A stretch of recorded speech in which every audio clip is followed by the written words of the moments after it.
Good morning. Second here.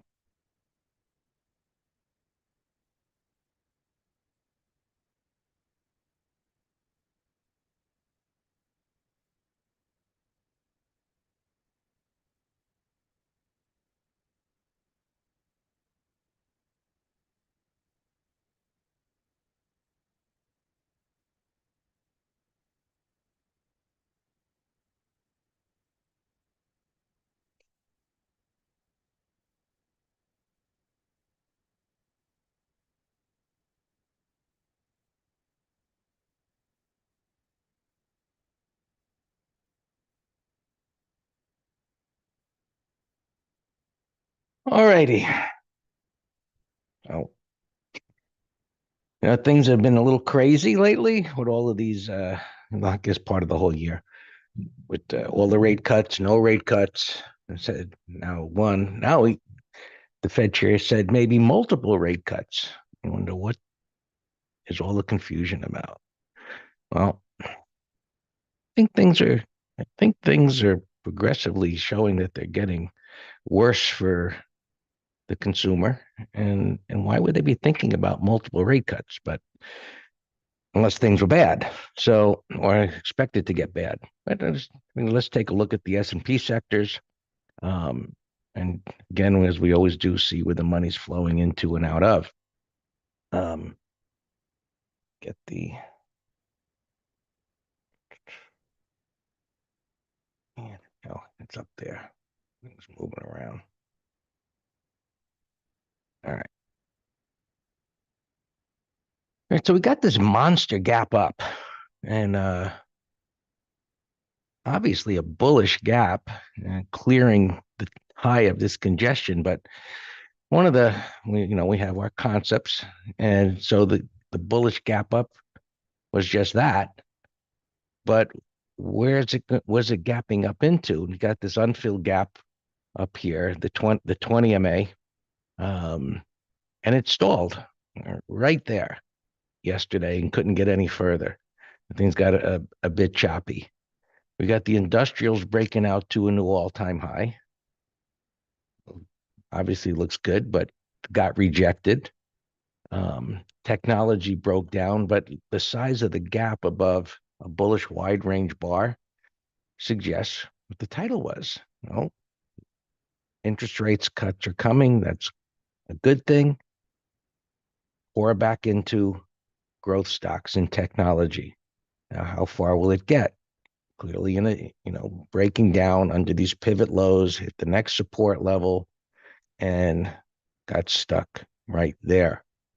Um, Communications similarly broke down under multiple pivot lows up into resistance. It's stuck there. We'll get to where things are at in a moment as far as this morning markets. Energy looks like we talked about this bottoming pattern over the last couple of weeks, um, gapping up, getting a little bit of a rejection there at a pivot, normal. So things are erratic, as all of this guessing game as to what's happening. It is what it is. Nothing we can do about it. Um, so financials did tremendously well. The catch-up trade and moving into what underperformed and the pullback now retesting the high. What will it do here? Again, more uncertainty as to a shallow retracement, hitting resistance, getting rejected there. Can it go sideways? Maybe. Will it dip down under here? Again, this is the unknown. That's what creates uncertainty. But if it can go sideways here, it suggests it can go higher. So we're looking for some kind of a correction. Could be a correction bar or two. Um, and economic reports tomorrow. Reports, I think we're all just sick of them. But we'll see how that influences things tomorrow. Uh, we got materials coming back up. There's a positive. Consumer discretionary, um, breaking down. And this kind of flies in the face of, all those rate cuts if things are going to continue to move up, if consumer discretionary can keep moving up. Staples going nowhere. healthcare, which was one of the worst looking charts previously, break and recovery, and one of the ones that seemed to be more in development mode as all this whippy price action begins to maybe tighten up and wind the spring. Uh, so money is shifting into that, and again waiting to see some kind of pattern to support a continued of this direction of this uptrend, rising 20, rising 50, 200 down below and rising. This is a sector that should continue to move up. And then the next beneficiary of interest rates going down, it should continue rising moving averages. Little rejection there yesterday, but looks like it should continue to go up. Utilities up against the top of the trading range. Deep retracement. Looks like it should consolidate to go up. So, and just looking at all of these sectors, S&P sectors, the takeaway is that we need some more information as to a higher probability of them continuing moving up or not. So it makes it more difficult from a swing trading perspective when you've got all of these indices in areas of resistance, having had corrections, some coming up unbelievably strength and what moved the breath. So we need to get a little more information here before we can get more aggressive on the swings. And with that being said, it becomes, one of those situations, feast or famine, whereas it's more difficult to find high quality setups for swing trades. And as this consolidation, things unfold here in direction of these trends, there's going to be more of a feast. So we have to be patient and let it unfold here and continue to monitor. Now, what's happening here today? Well, looks like they came off of where they were before. So NASDAQ futures, big monster reversal day, and 50 MA up against minor resistance. So far, it's holding there. You can see it's chopping around, backing off here for the moment. And as a general concept, after a wide range bar, we get a consolidation day. Wide range bars create voids. And so now, with little to no support below, you get that corrective kind of a day. And we'll see how, and probably because of the news, we're going to be, I think, a little more choppy today as, everybody waits for tomorrow and another ping pong kind of trading day of things, going back and forth. So we've got what was resistance become support. Somewhere between here and here, I think is likely where things are going to trade today. Support, resistance. Ideally, it stays there, and the idea of staying in the upper half to upper third of the wide range bar. And that's my expectation for today as far as these go, is a little backing and filling after an up day. Similarly, S&Ps into the 20 MA, that little gap there. And let's just put another line down there. Same situation, back and forth. Most likely is going to be the theme of today. Just chopping around the top of the wide range bar. Russell, the world is waiting. The trading world is waiting to see this continue to move up. And so yesterday there was a rejection, not a big deal on a closing basis. It's just whipping back and forth and looking at, the intraday chart here. It's obvious that things are directionless and it's just that ping pong kind of trading back and forth. And it's the kind of environment where if you're not nimble, you're going to get chopped to death or sit on your hands and do nothing. YM, a little more strength. The weekly has come out of the top of the range, got a bottoming tail bar last week. Prices are consolidating. So, as we look around, as we did to different sectors, looking at the broader markets, we're in waiting mode for these patterns to develop and for whatever the news is to get digested and get a clearer signal as to the continuation of an uptrend, rising 20. And well, this is a flat 50, but obviously 20 above the 50, 50 above the 200, alignment of moving averages to suggest up.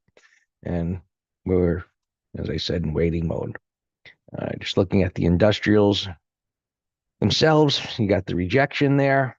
Uh, kind of obvious, meaning that, I mean, expected, let's put it that way.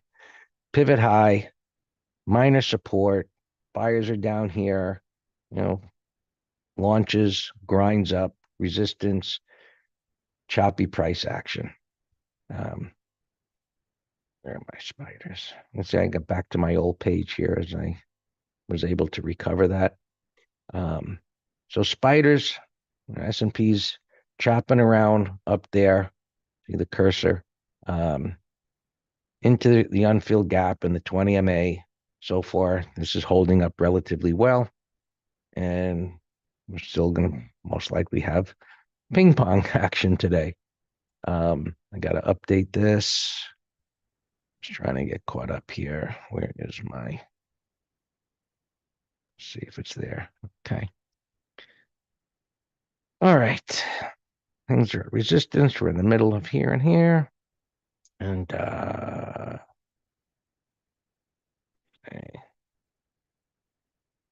50.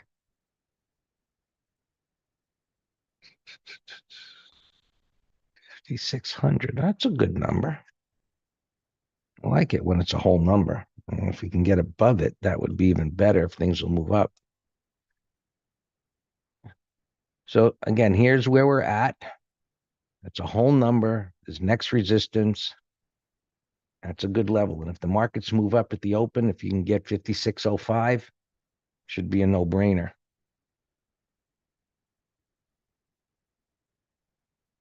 See if this will fill in here. Give me a second.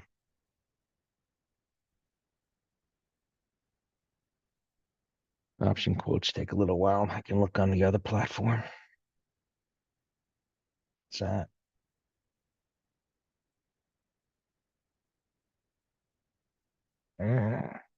Really slow this morning. Maybe it's getting late. They zeroed them out. And again, sorry, I couldn't get them before they do this, like 15 minutes before they open. But and I don't know where it's at. I'd have to see. So I'll update in the green room. All right. So energy coming on strong, the ETFs, but and crude oil not doing anything. You got resistance up here, it's chopping around. The theme is going to be the same no matter where we look. Today is going to be, I believe, one of those ping pong days. The economic news is already out. I think there's anything else coming today.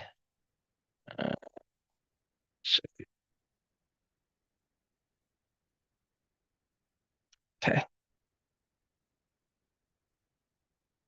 Gold came out of the blocks yesterday, and now that looks like it's going higher. It cleared this resistance. It's also consolidating yesterday's gain. But this is certainly going to be something, if it holds on to this gain here, next 2 days, we need to take a position in this because new all-time highs, it's got to go higher.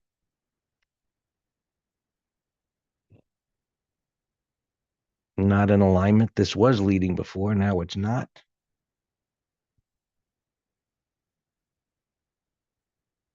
Bitcoin. Similar story. Trading range, chopping around. So it's going to be a little more difficult here until things begin to clean up where we get a cleaner insight into the direction of the majority of these markets. As we all know, interest rates are now plummeting, which is what the markets wanted, and that interest rate cut. But the other implication of this is an anticipation of what the Fed has been plugging to do, kill inflation. And now it looks like I don't know if they'll get to 2% or when. I don't think anybody does, but this is suggesting that things are going to become more difficult out there, and maybe that's why he said multiple interest rate cuts as they see this beginning to unfold. So we continue to do the factory work on the positive side. The technology gapped above that red bar, as we clearly looked at. So many things are backing and filling here this morning, but this gap up now opens up the probability that this can go higher and test this overhead resistance. So bullish intraday. As long as this doesn't back off too much, you can see where my cursor is on the longer term intraday chart, the 65-minute, and that's still okay. Just consolidating. Be patient and don't get chopped up. And as things unfold here, there'll be many more opportunities. All yours, Dan. Hey, we always find opportunity. So yeah, yesterday's gap, we were fully bullish. The only reason we didn't get too aggressive is the Fed announcement, but still bullish. Just got to find our setups. Let's go right to earnings. Actually, I had an alarm on crowd go off. I've been watching this thing for 2 weeks. One of these days, I'm gonna give it a nice put spread. I've deleted a ton of earnings already, so if you have anything of interest, tell me that I don't go over. SMH is over the high. I like a put spread. MU we did yesterday, put spread. I like it over the high as a directional, particularly since it's was up and coming in. I like that better, because then it has to negate this little pre-market retracement. All right, Meta, this was the only one we did a earnings trade on. We sold the naked 395. Look at my weekly chart. So that was what, almost $80 away or 100, I forget. Yeah, 80. So I posted earlier what my strategy, you can let it expire at full profit. There's nothing wrong with that. But what I do, just to free up capital and just to have zero, yeah, it's one of those things. The odds of this going to 395 by tomorrow, I think it's less than 0.1%. It's up to you if you want to close it at a penny. What I'm going to do is what I just posted there. I'm just going to wait 5 minutes, let the spreads tighten, and I'm going to see what is the highest strike that I pay a penny. And I'm going to buy it at a penny. And then I've locked in 74-cent gain, and I got a free put spread. And then I'll just put a GTC limit to sell the long put. And if it comes in $5-10, then I might make a few pennies on the other one. Make sense? 1 second, Dan. They're not seeing your chart. You still don't see it? I see You it should have on. switched to Dan's screen. I'm talking No, on social media. I see it on my second one. No, you So, may. I'm talking social media. yeah, I mean, that's always my test. I see if it's on my second one. You see it now, day trader? Okay, good. Thank you. All right, 127. That's a bearish gap. It's far from the 20. So I really don't know what to do with that. We go see WDC 63, same. It's a bearish gap, but far from the 20. Qualcomm gap into yesterday's. Actually, gap into yesterday's minor support. We'll come back. And I'm only worried about tier one setups at the open. T-Doc. I told Craig last night, look at this thing. It's under $7. Look, remember during COVID, this thing was $310. So that is a friggin' poster child against buy and hold. That's just devastation. Tilray, similar story. Um, Greg, they must have had a reverse. Did they have a reverse split? Because this spike went up to 300. I remember that day. And now it's showing the spikes at 67. That's weird. Hmm. I don't remember. Whatever. But no, Tilray went to 300. Like one day it went from 150 to 300. It was a crazy, crazy move. See it on my chart, Dan. Well, then maybe I didn't go back far enough. You got to go No, back 2019. that's why. That's why this spike was 21. Okay. Wow, 19, and I remember that day clear as day. Time flies. 5 years? Man, We're having fun. man, 5 years ago, I remember that day. All right, bearish gap here, but down a lot, but it's not bouncing. So that's a short watch. Albemarle. I have an alarm here at 90.50. This is a pattern I've been saying. It's either a potential bottoming pattern or it's a consolidation and a downtrend. We don't know yet. That's where I need Inspector Clouseau, but I like today's gap down. It's bouncing right now. So if my 90 spot 50 alarm goes off, my bias is 30-minute low, shorting that thing. 51 and change, there's a bullish gap. I got COP in my other computer. So that's a nice gapper. Either on a controlled pullback or 5, 10, 15, 30-minute high. I don't know yet. I'll tell you when the market opens. But talking about COP, that's earnings also had a little, it's a bottoming pattern, new low reversal. I like that it's gapping over this 15-minute resistance. So I said 5-minute high. Let's do a put spread. This is a lot of stocks look like this. They're bullish weekly, monthly breakouts, but extended daily, depending where they open. They are 1 DTE call spreads and day trade shorts. This shows it down at 75, but you know the drill. If I don't see candlesticks, I don't trust it. Same extended. I have an alarm. Now QDEL, that's bullish price action after a big move with a void. So if this opens flat, maybe 30-minute high, we'll see. LRCX was a nice reversal in the semi-space as earnings getting near yesterday's low, so nothing there. RSI is, 1175, it's bullish. Let's say I always like to show you things, gaps that would be a tier one. If this were gapping it right here, my horizontal line, 1060, 1070, 1080, just over this, I'd be all over this 5-minute high. But the gap's too big for me.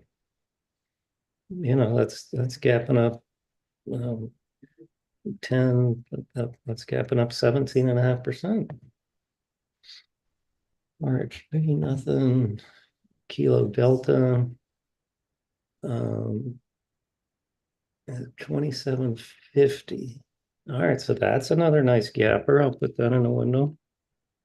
It's slopping around, so it's a little bit more wild. Oh, I actually have it in the bottom right there. All right, kind of got Kilo Delta there. Max, the gap's too big, but this is one that I said if it opened up slightly, it'd be a breakout from bottoming pattern. 46 bearish gap, but no pattern. There's no print. Sedger, it's showing a print here at 23.36, but I see nothing. If it is opening at 23 there, then that's a nice 5-minute high. I'll put that in a window. Other computer, Sedger. I just had U and G alarm go off. This is a natural gas ETF. You know, this could be a double bottom, new low plus. You know, definitely has to get above yesterday's high, but let's see what it does. There's another climb off. It opens flat, call spread and short yesterday's low. Form 1 DTE put spread idea over yesterday's high. 42 bucks, bearish, but I don't see a pattern. Maybe call spread. These are morning gap or morning earnings. Toyota, it's an ugly gap. We'll come back to it. Cop we talked about. I like Rengen. What's today? Thursday. Under Tuesday's low. Call spread idea. 1 DTE. Bud 61. You know, it's an ADR. It's a mess. This is Sam's beer preference because of their commercials he likes. 30-minute high put spread. Charlie India call spread. Green bar ignored. 355 call spread for tomorrow, and there's going to be no juice there. It's 340. Forget about it. There'll be no juice there. Ice Baby, we had a swing trade into earnings. Now it's gapping down, no interest. Look at my kilo delta now. Look at this print. See, I'm looking over here to the left, and my eye saw this one print right here go off. You know, that's called situational awareness. That's what pilots are really good at. You know, you're looking at all your instruments and your eye observes shit. All right, gapping under a red bar, 180 reversal. This is a 5-minute low, day trade short, call spread. Man, that Albemarle in my other chart, it negated the gap, so maybe it is a bottoming pattern now. All right, ES. There's no weeklies, and they're spready, but 5-minute low I like. Pack. Whoa, Pack. Sammy boy. This was our half lot core we got from you. You know what? This thing went against us. Greg, what do you think about selling it here? Do you now like it? We entered on this buy setup right here with a big stop. Take the money. That's what I'm thinking.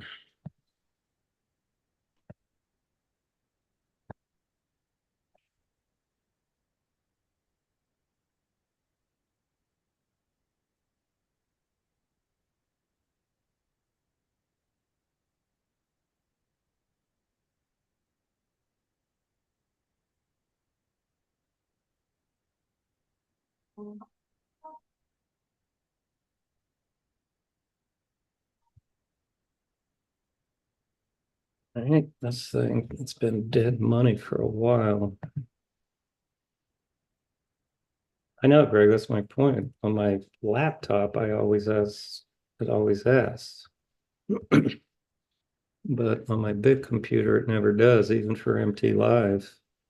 Because you were logging in as me. So when I log in to open up the room, all the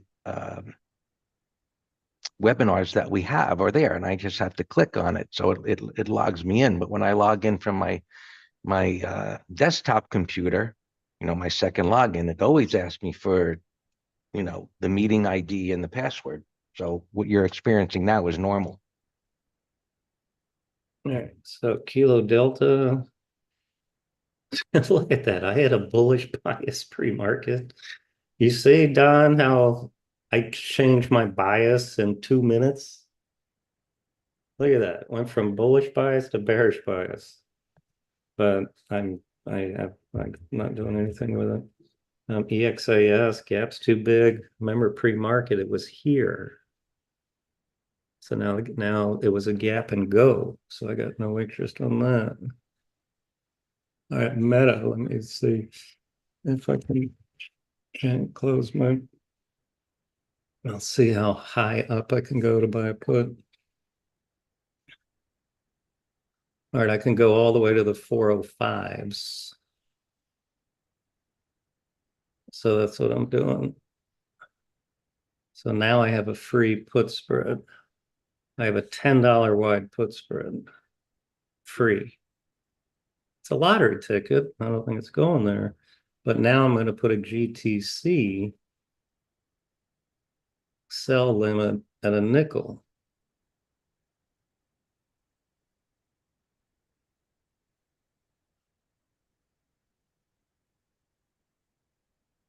For the entire spread.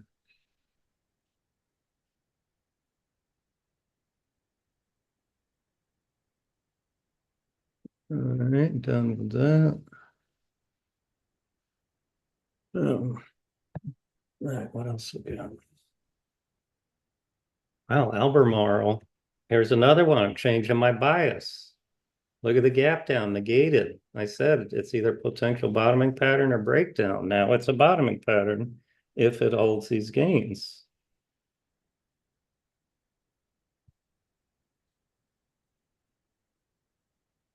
$91 puts for tomorrow, 18 by 48. So too spready. All right, I see our MU coming in, which is totally fine. I'll actually set a tighter alarm right at that breakdown at 110. I'll set an alarm.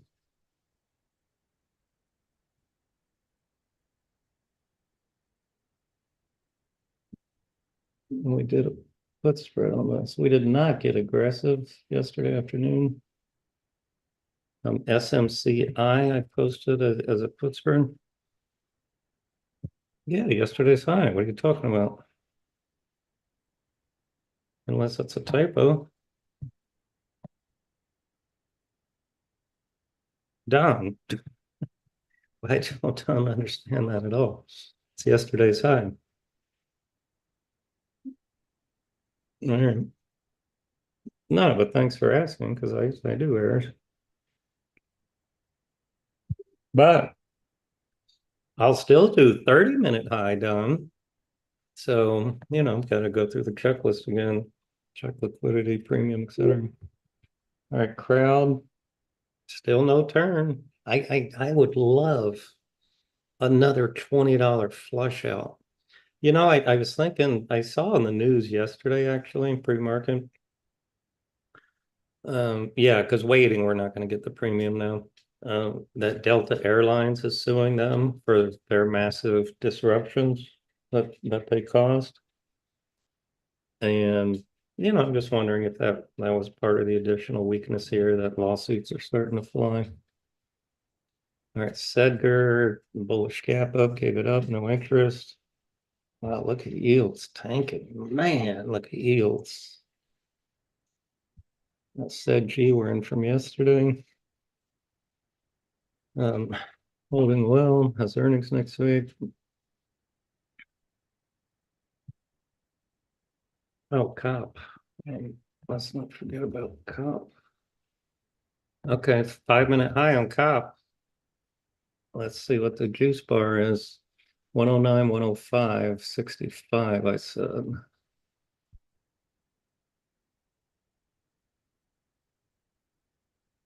Alex, do you know why I do not like you trading this stock? Wow, this is spready as can be. So we're not going to get filled.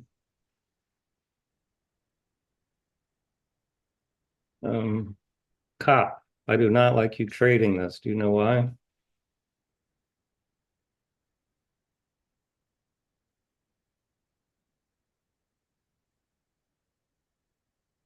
All right, we're not gonna get still wrong because it embarrasses me when you type cop out. You're admitting to everybody when you cop out. All right, we're not gonna, that's too spready pool. That ain't my pattern, Sam. Up here at resistance, that ain't me. I wish you luck, but that ain't my pattern. All right, this Morgan Stanley we did the other day with the strength and the banks on Monday. This has been dead money, went against us, but this is a great example of a melting ice cube, and we still have an open gain. Right now it's 20 cents. Yeah, we got an open friggin' gain in this. Let's move to stop under 103.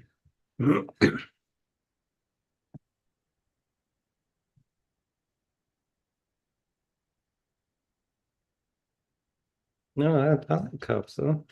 I mean, some of them are friggin' jackasses because they let their ego get in the way, but no, I like cups. Unlike Kamala, who wants to defund them. Hey, Bib was earnings. I didn't get through all my earnings, but look, Bib, I had an alarm at 212.50 to see if it gave that up. Bear 123 weekly, big old void. That looks lower. It still has a lot of, hourly support here, obviously, but put that on your radar. All right, let's cancel cop too spready.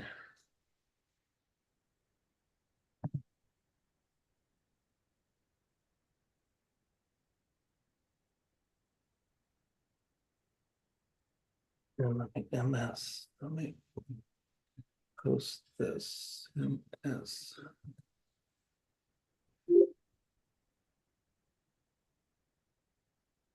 XLRE up alarm. Wow, that's real estate.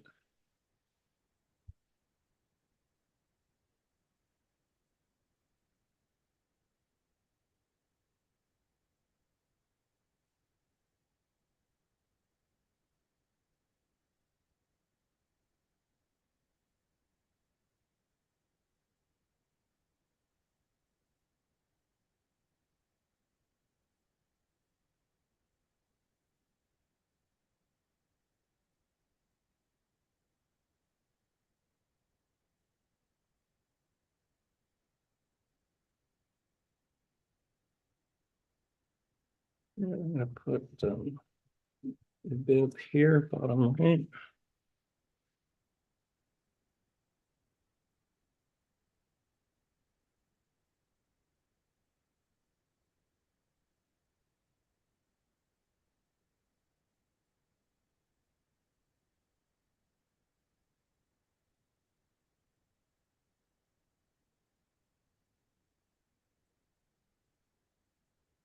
Wow, nice XLRE.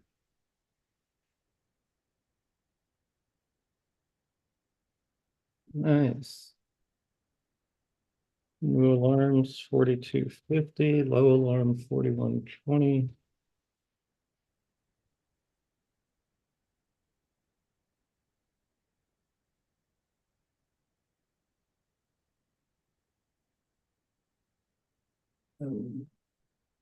Light.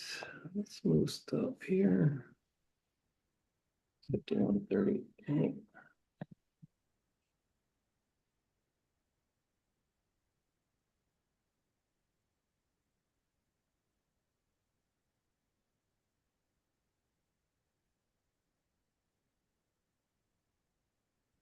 No, I remember him. I remember Maxwell. My alarm went off yesterday on him.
Yeah, looks better today.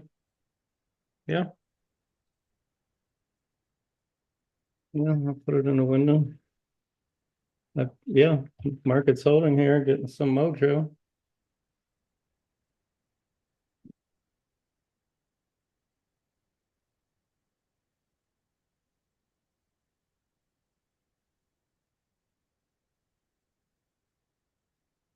Yeah, I'll think I'll like 30-minute high. No,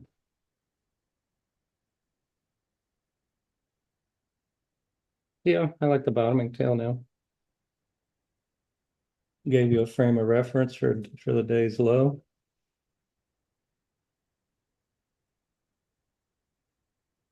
All right, SMCI looking better. Let me check early entry.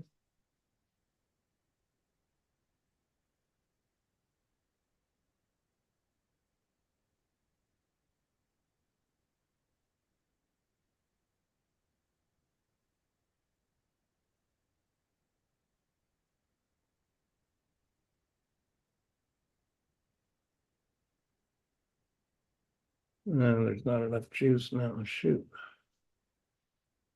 And see if you like NVIDIA for tomorrow, 115, like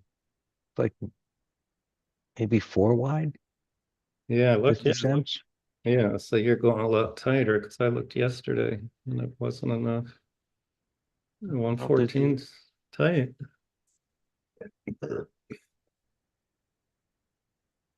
Yeah. I mean, it looks I good, mean, but at 5 minutes bullish, it looks like it's going to go up maybe toward the 50 and the 20. yeah, I posted SMH.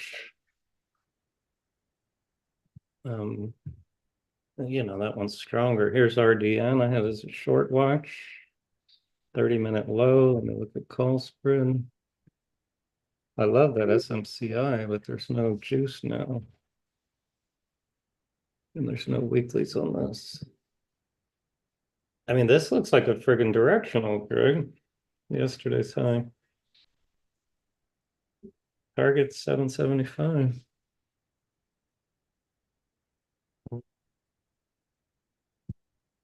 Oh, yeah. I mean, tech looks like it can go higher. Sure.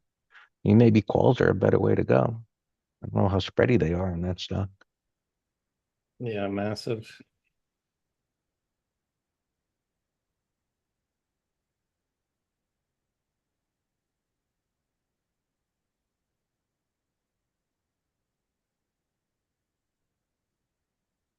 Yeah, AMD actually giving it up. There's my SMCI alarm right there. That would have triggered, but no juice. All right, WBA low alarm, so that bottoming pattern's not going anywhere.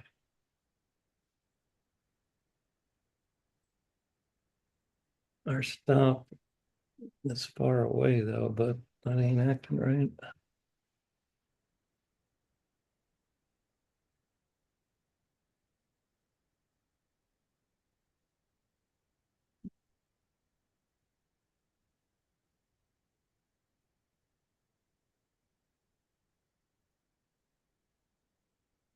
Oil's actually coming in today.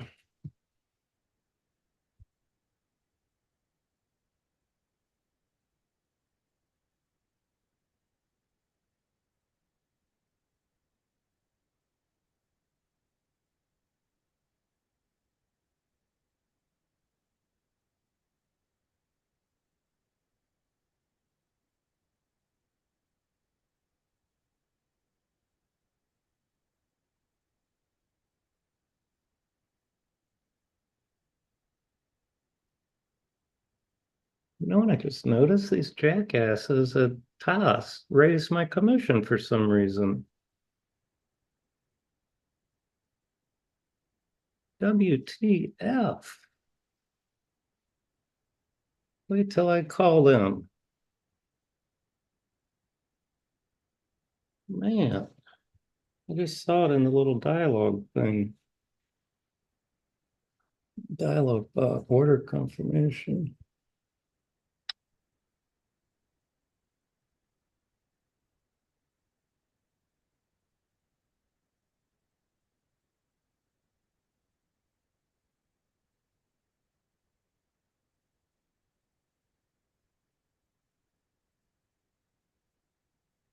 Well, the pattern never triggered, Don. The bottoming pattern with a gap over a red bar, and if it took out 30-minute high, those moving averages would mean nothing with this big void. It's kind of a small inverse head and shoulder, left shoulder, head, right shoulder, but it never triggered.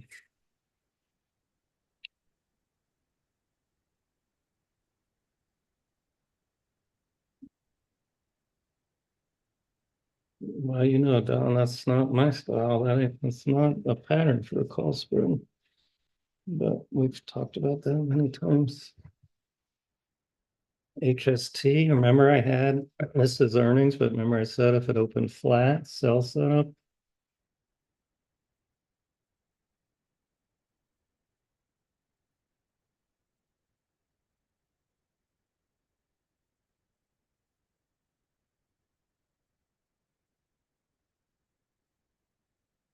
All right, Lynn, I think we're going to take our profits. This was an earnings trade. My up alarm went off. We have the 415 puts.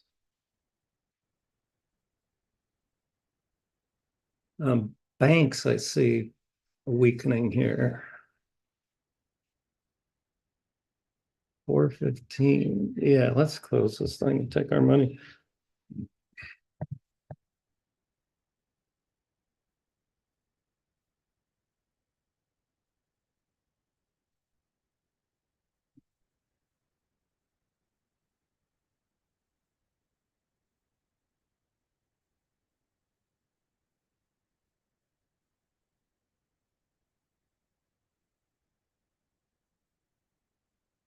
Yeah, no shake, Sherlock. It was an earnings trade. That's why I'm saying we're going to take our money.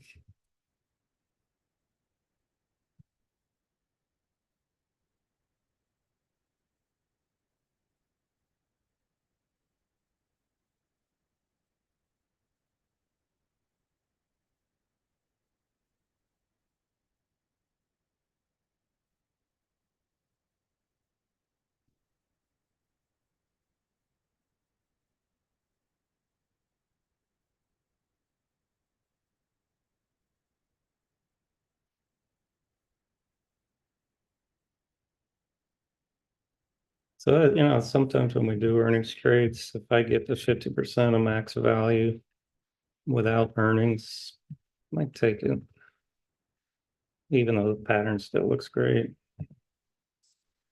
And it's the same, the same problem because you have a max gain in selling options.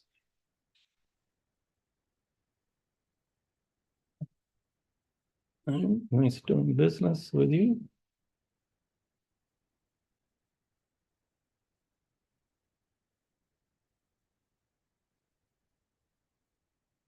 CPay, did this stop out yesterday? 293.44. Sure did. I gotta close this out from yesterday.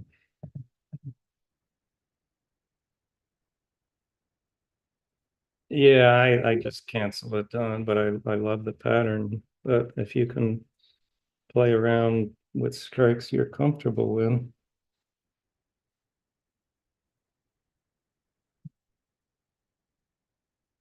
Morgan stopping out, yeah, with banks being weak, that makes sense.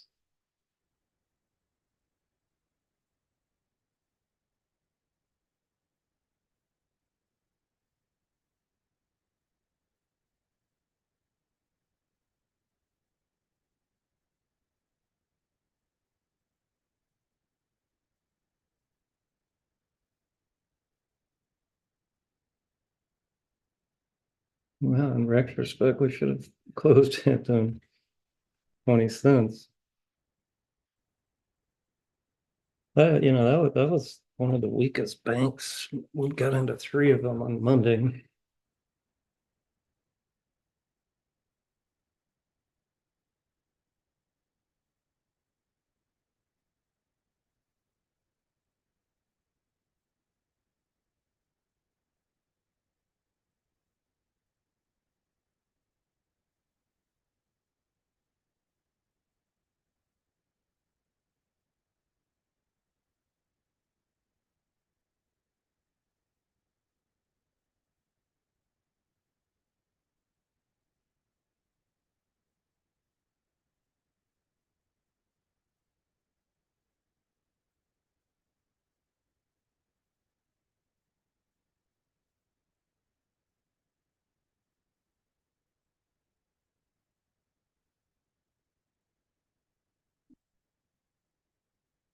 Check call spread on this for tomorrow. 220s. 0 by 275. Excellent market making.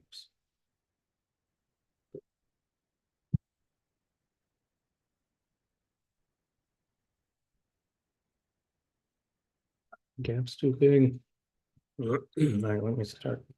Wow, look at the size of that gap on Meta. Um,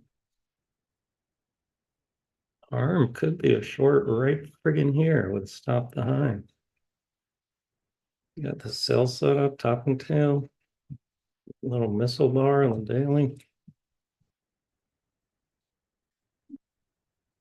I think you mean Roadhouse, RH. I think you mean, yeah. Right on the list.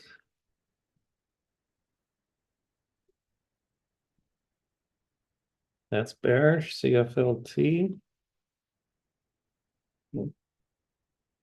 Looks lower all time frames. That Albemarle.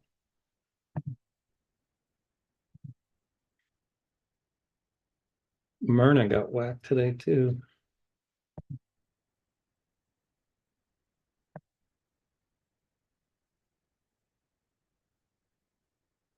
You know, just plain common sense fundamental analysis. These companies that were one or two trick ponies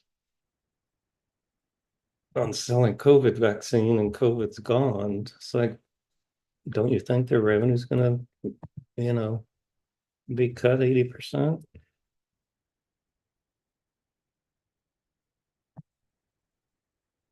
AWK still holding well, daily, weekly, monthly. I like that. Put that there. Sedgwick gave it up. That's a day trade short idea. Form gave it up. Riley alarm. Um, that's all right. We closed our puts in the weekly yesterday, and we have $10 puts earnings trade that will sit through.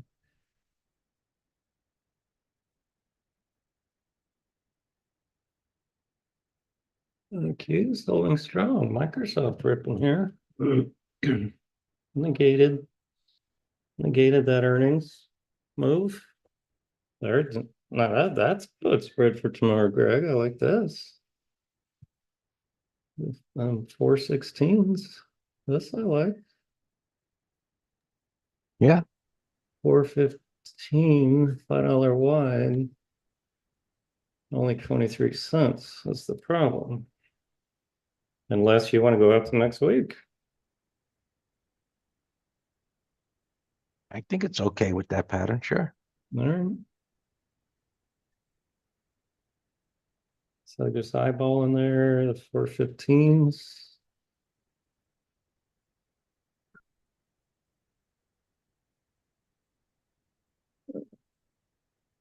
No, gotta do this 412s. It's fine, 67, perfect.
right. No, what else you got? Adobe. Yeah. Yeah, like the weekly. Oh, you said ISRG. Yeah, that's see, we do all these MT lives, and the immediate topic that came to my mind, Alex, in looking at ISRG, I'm not going to even ask you because you ain't going to get the answer because it's my brain, not yours. It's the topic of the turn. That is a beautiful 6-bar turn after a sloppy buy setup. So it looks great.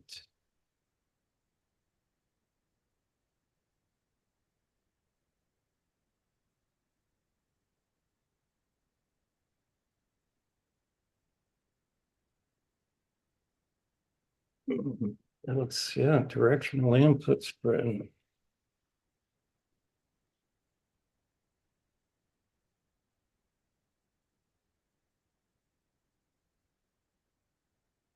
Yeah, too friggin' spready. Well, the 430s, 425. We can do it. 80. It's spready. I can't give it as a put spread, but I'll watch it as a directional on a small pullback.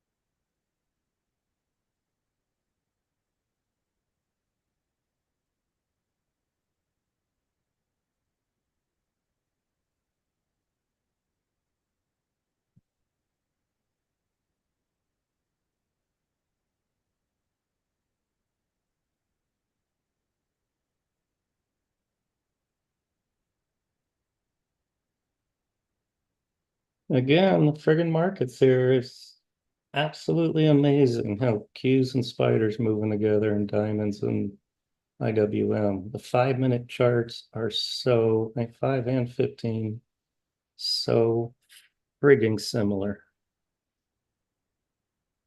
That is so rare.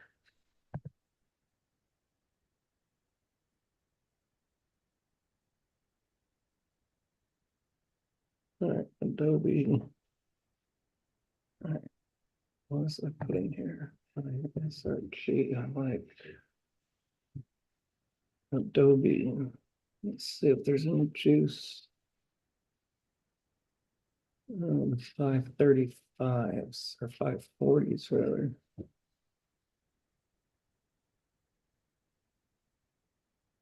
Damn, spready.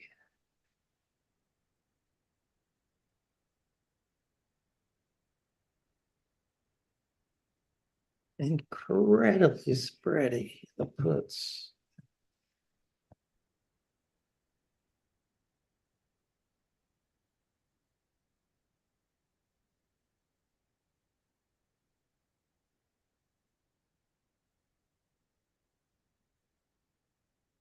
You're buying? Oh, above 238. Scared me. I thought you were buying right here. Yeah, I got an alarm at whatever, 235.50, I think.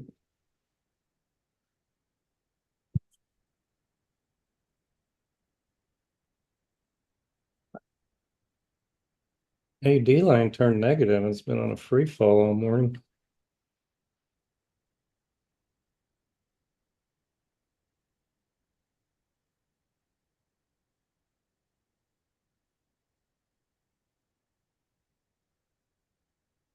Yeah, Don, that cop turned to garbage, so deleted it.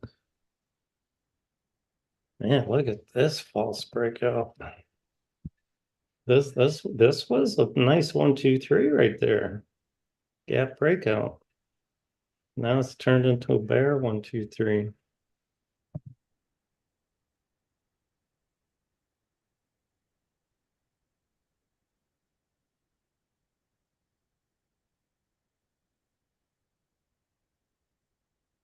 There's a 1, 2, 3. Sammy boy, that's you. Heathrow. So I'll set an alarm 2582.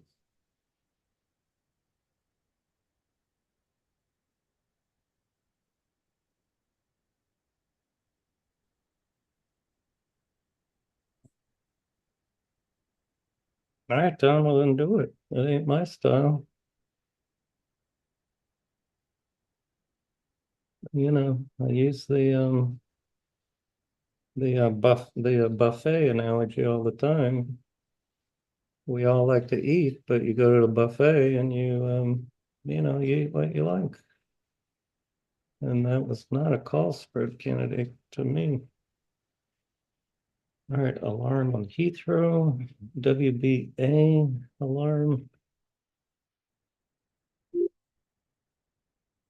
Greg, is WBA bottoming pattern more long calls for next week? It ain't acting right. And get out. Well, that's what I'm asking you. If you want to get out early, the stop's under 11. It's under this big old WRB.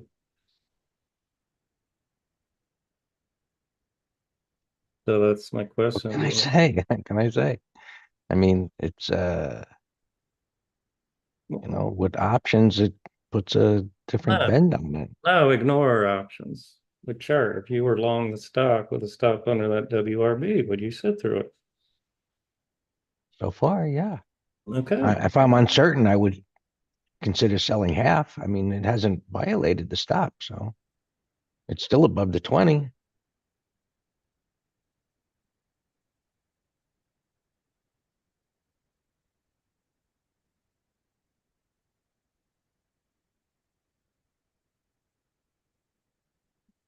All right, yeah, let's bail half.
Said G alarm. I wish we would have sold half at the high there. That was a crazy quick move.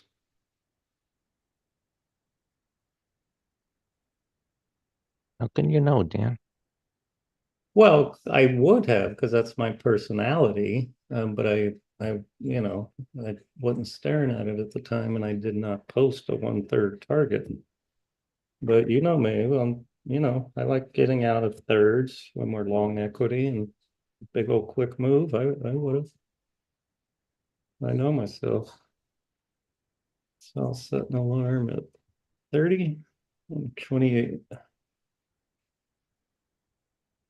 I'm always selling the strength. You want to see an example? Cal Z, I gave sell a third at 58.50. The high was 58.51. And I But gave that that pattern, number and gave that number in the morning.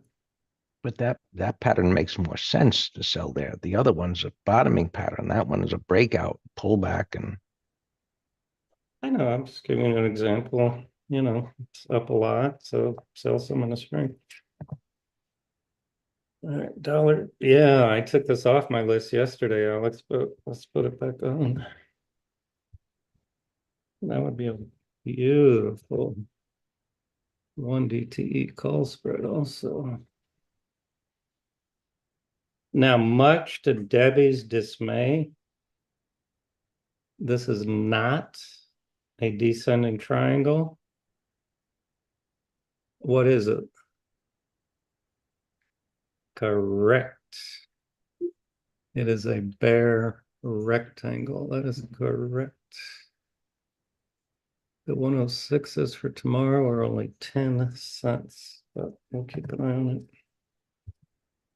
it. Sammy boy, your H row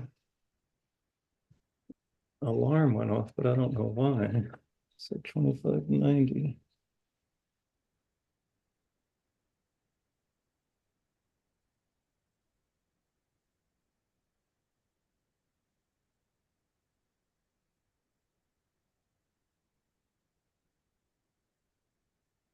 Well, Greg, remember yesterday we were thinking of getting aggressive on a bunch of put spreads, so glad we kind of chilled.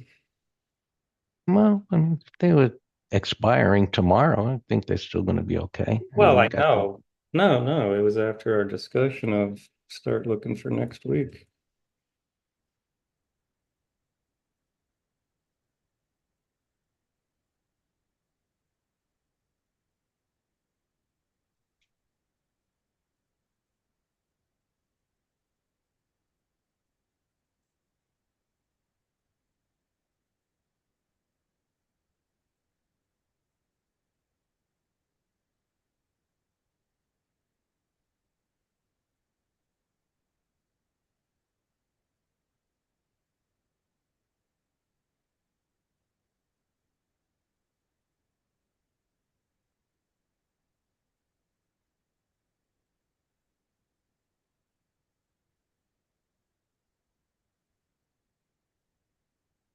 You're still in EL.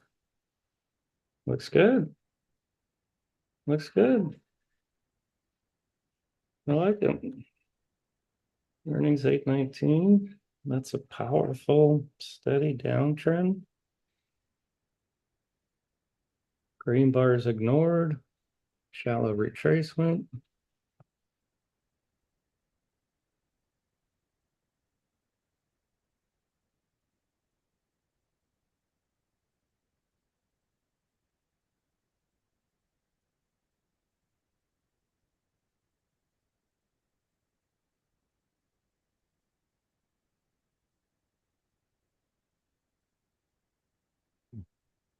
Looks good.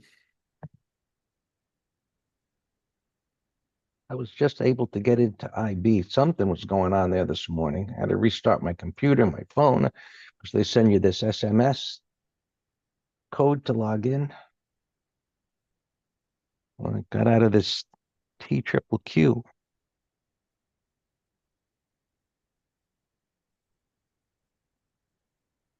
Yeah, I'd rather it bounce, Alex, because of that, fall from yesterday's high.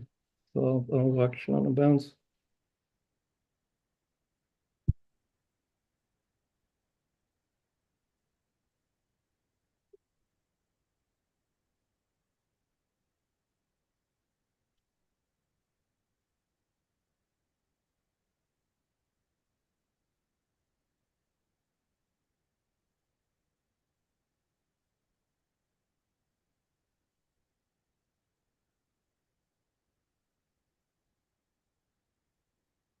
Crowd strike is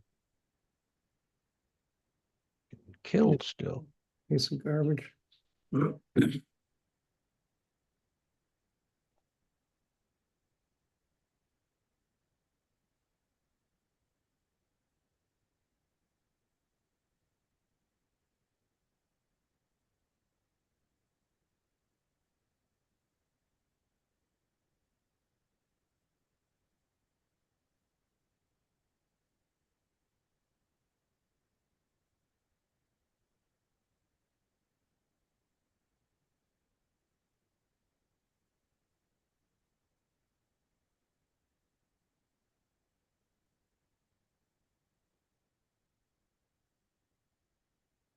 Well, that's what I say, Don. This is, I didn't predict, I didn't predict negating yesterday's strength at all. But I do always have this saying of you can't get too giddy on the close, on the FOMC close. I like to wait until after 10:30 the following morning to make sure there's follow through. And I don't know why. It's just I've been doing this 25 years and it's just something I recognized.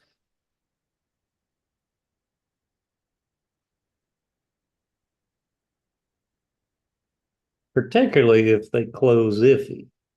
But yesterday closed bullish, so I had more confidence of remaining bullish, but yeah, getting a consolidation day.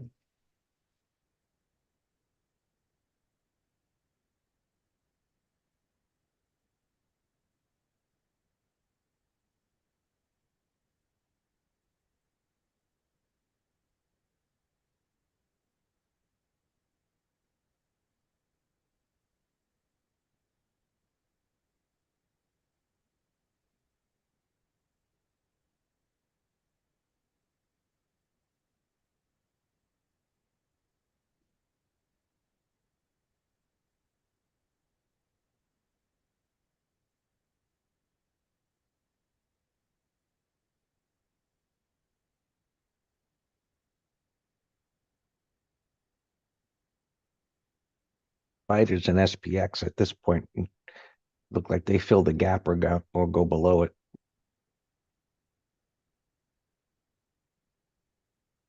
And I get everything updated. Yeah, it's 15-minute support, sure. That's yeah, maybe a little lower, but sure. It's under the open, but it's still higher high, higher low bar. But my target was always this gap fill. When I did the nightly video here on Tuesday, I said I had a bullish bias over the high, bearish under the low. And my target was gap fill. It's right there in Tuesday's video.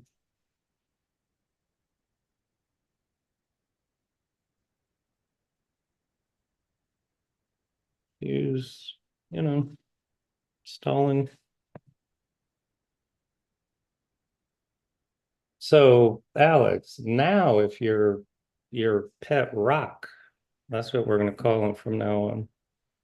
Now, if your pet rock had that same signal, the charts kind of support it, but we're running out of steam.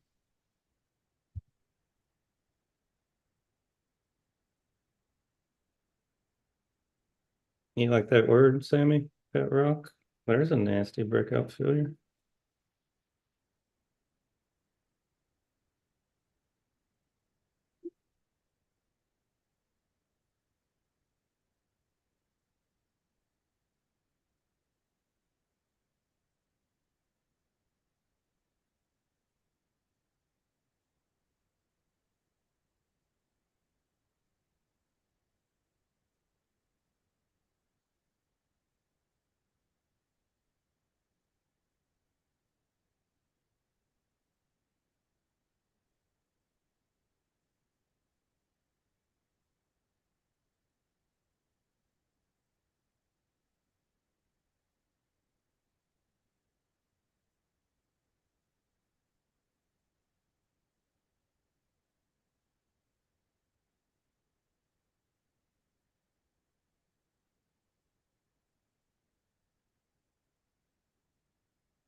Gaps getting filled here.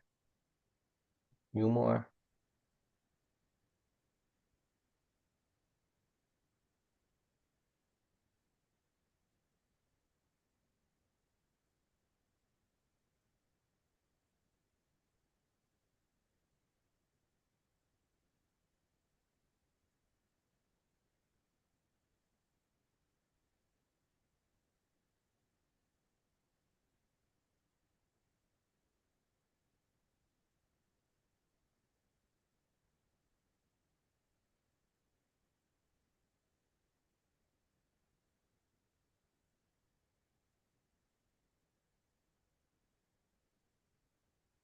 Did you consider a meta call spread, Dan?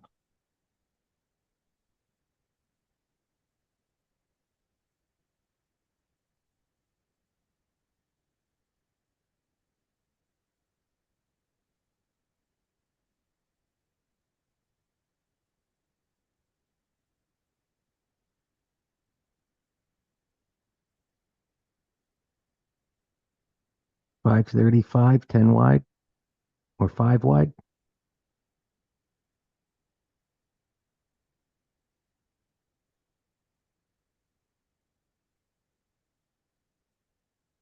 I actually did not, so let's look. I like your thinking. And with things weakening here, yeah, I mean, that's a perfect one to do.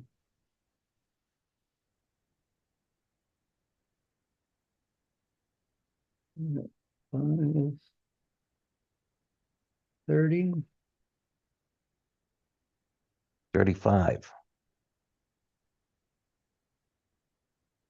But then you can't get a midpoint is the problem. So I'll do 532, 542 per dollar, and I'll give 1-to-1 stop.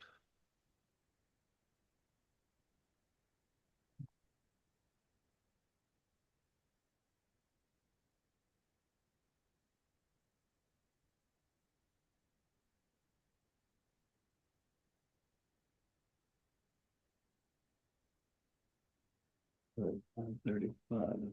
Yeah, 535 is okay.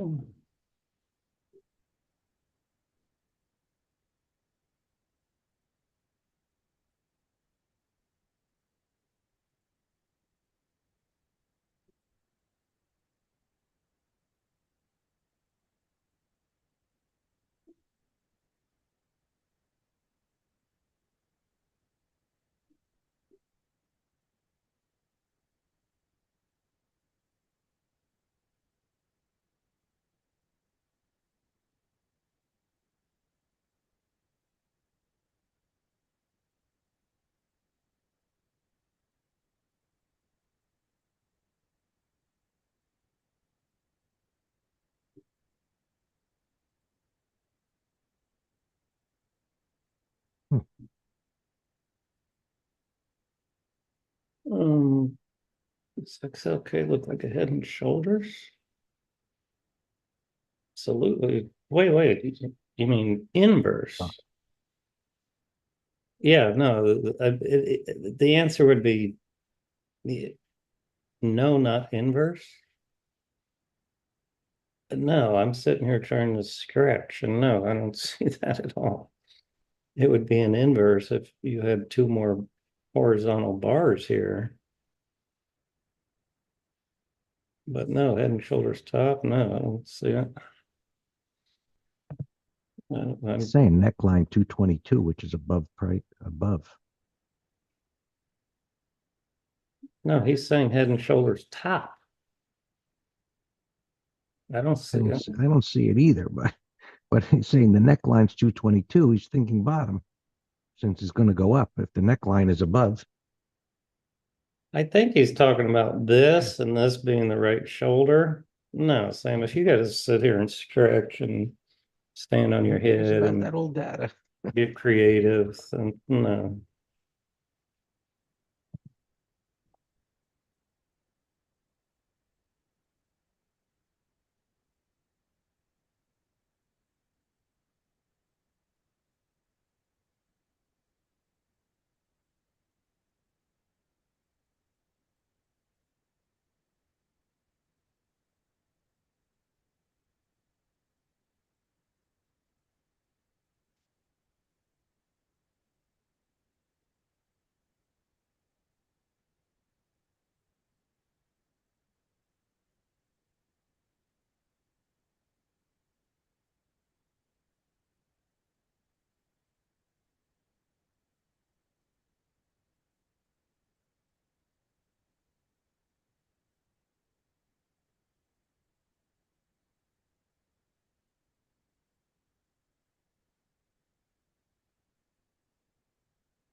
KRE getting killed here. It's just not looking very bullish.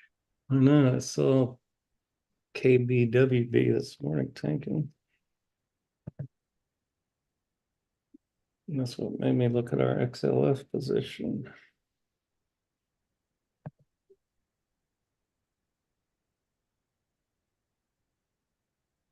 think everybody's just so screwed up with uncertainty about the Trump trade, then Kamala, then no cuts, now multiple cuts. It's like,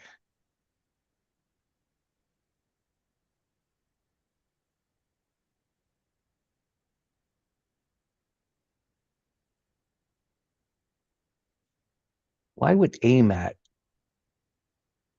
be? It was just a thing that went by. AMAT, something about now they're not, can't get a $6 billion grant.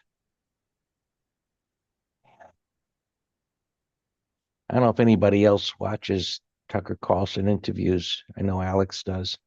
He interviewed a senator, and you just listen to what he's saying about the government. Like, not that we don't know, but it's disturbing, man. It really is disturbing. I totally agree with you. Just how things operate, what's going on.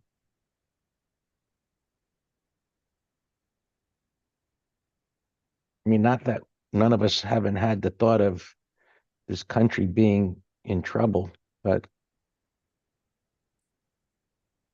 it's makes you worry.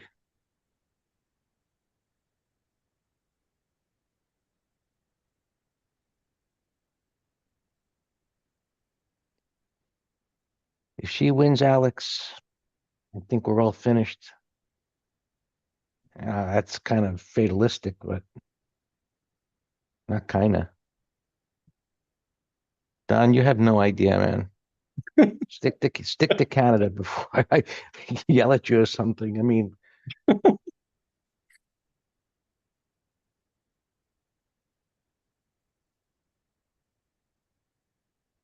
that woman is a fucking retard. Well, I disagree with retard because she has intelligence, but maybe, wicked, conniving, we can come up with other synonyms, descriptions. But no, she's not retarded. She's an opportunist. Right. Come up with many other words. I mean, you just listen to her speak, unless she's reading a teleprompter, you think she's definitely retarded.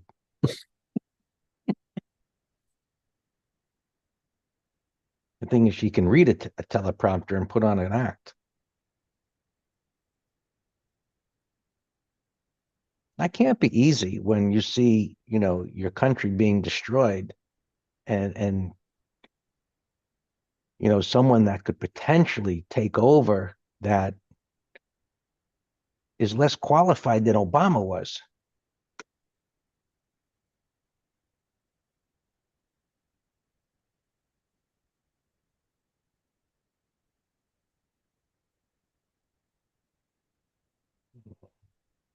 No.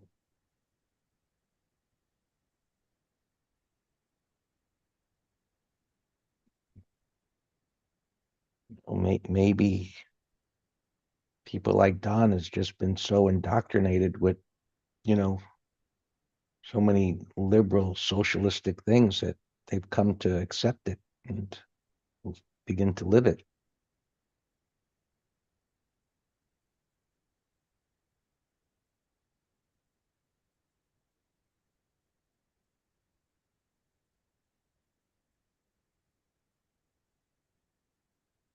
Sam, your EPAM had a nice little weekly run, 3-day run. Oh, Dollar Tree. Now it's nice. Accelerated lower.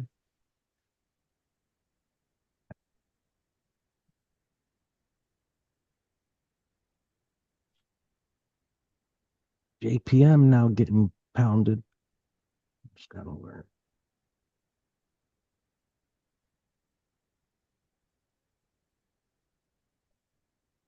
There's your Heathrow.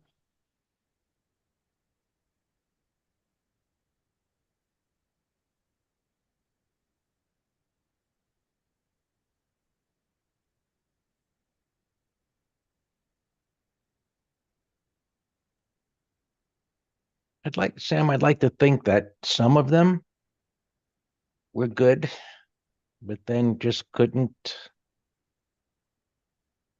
fight the system. Hershey, fair gap negated. That looks higher if it closes like this. Bib, I mentioned, shorting.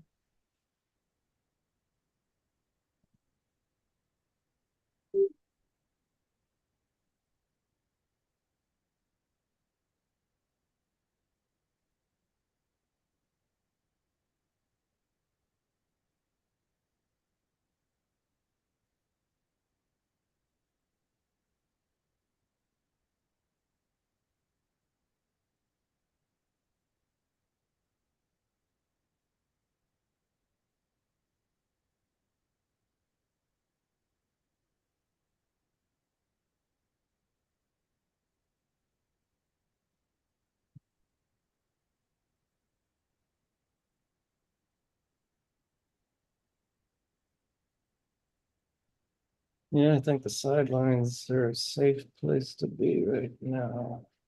But I like Alex's Dollar Tree and Estee Lauder and bounces. The size RG still looks fantastic. AWK looks good. There's Dollar Tree there. So look, I did not have a big watch list at all.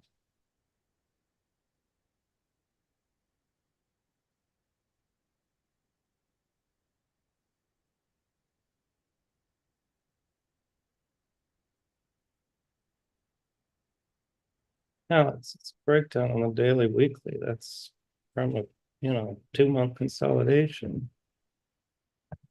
That means absolutely nothing to me. Monthly says 75. I'm not 75, 95. Okay, so now the weekly, this is bearish consolidation that's absorbing that. And yeah, I say target 95, weekly, monthly. Weekly supports my 95 bias.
That's another hurdle we all deal with.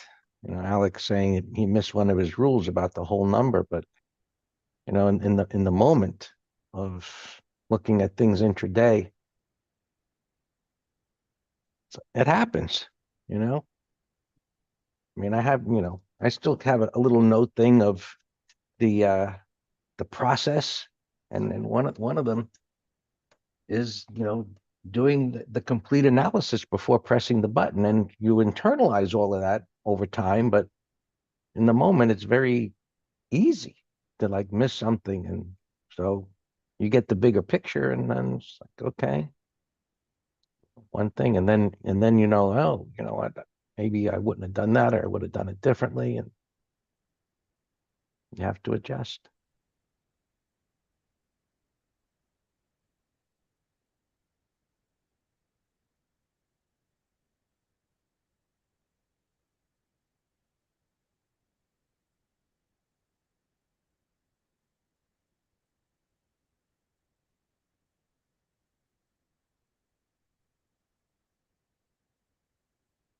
So I have two opposing notes on my notepad. One says, one of the things that you shouldn't do or should do. One is you're looking at too much. The other one is not doing the full analysis before the trade, fear of missing out. So you have to adjust things on your screen so that it's easy to see the things that you want, to do that quickly.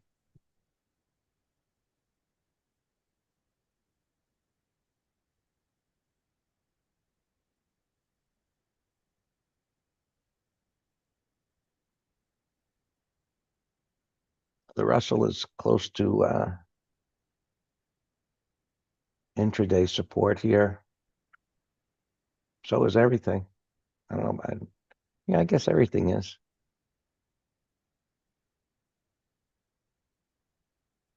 It really is amazing to me how the tick doesn't move like it did for as long as I'm doing this. Just so many. I mean, it's more negative today, which it should be, but so many fewer extremes.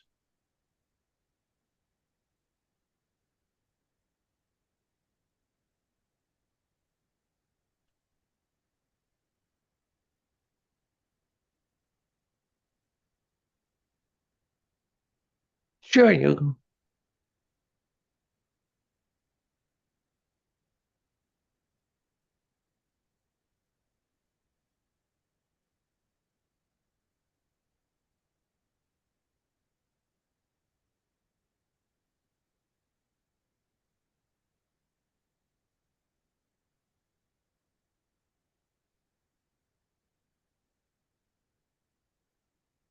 Got to look a little further to the left for the support here. It's getting close on the Russell.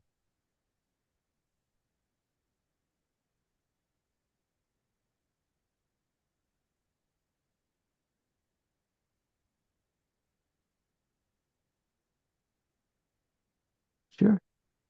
Yeah, just remind me earlier.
See, so this is exactly what I mean with with FOMC days. That for some reason it just in the first hour the following day, it's like the reality of the fundamentals starts sinking in. You get the initial trader euphoric action, and then people go home, watch the news, listen to blah blah. Although, we had a morning little pop there. I don't know why. I'm just telling you what I have observed over the years.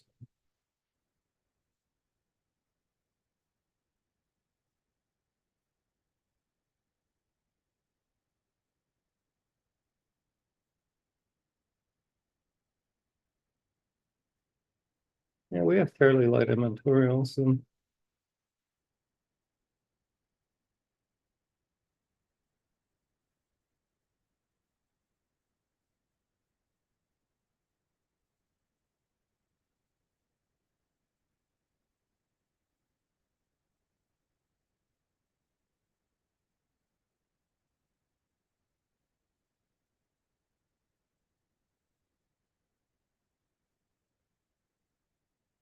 Greg, you watch the weather. We might have a storm approaching Florida.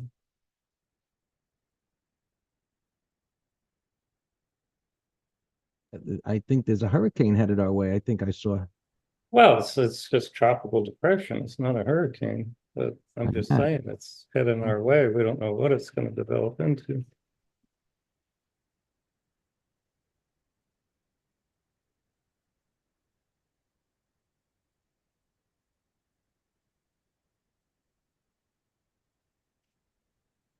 Do you have anywhere I can dock my boat at your place? Neighbors or anything? that is one hot topic here, man.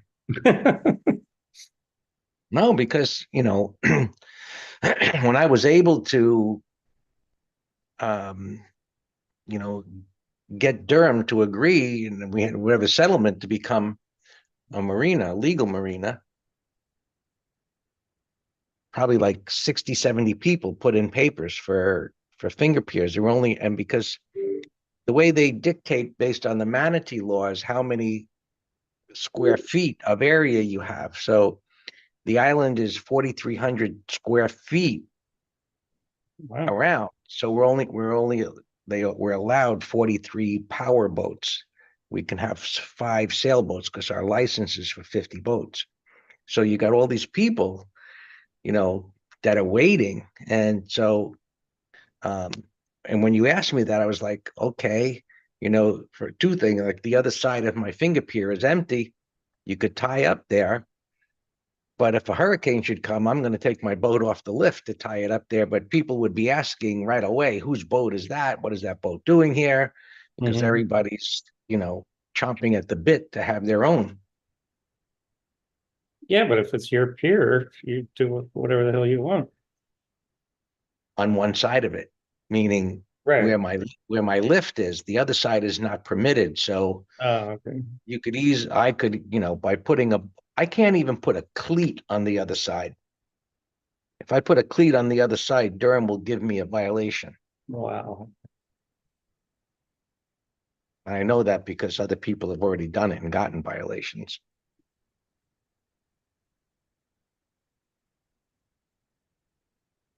All right, nice meta. We're already at over 50%.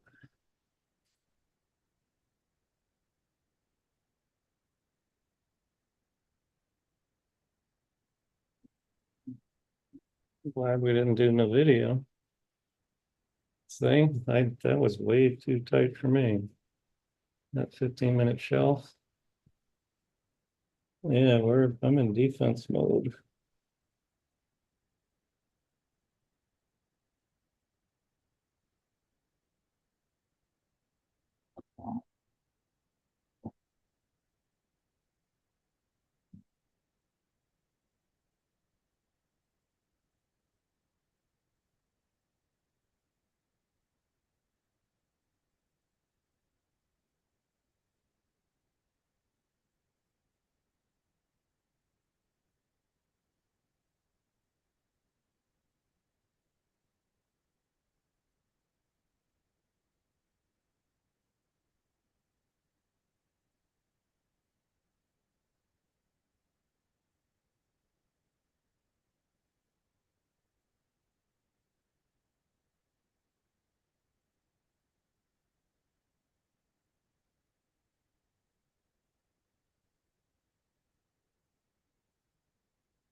Wow, it says a nasty sell-off.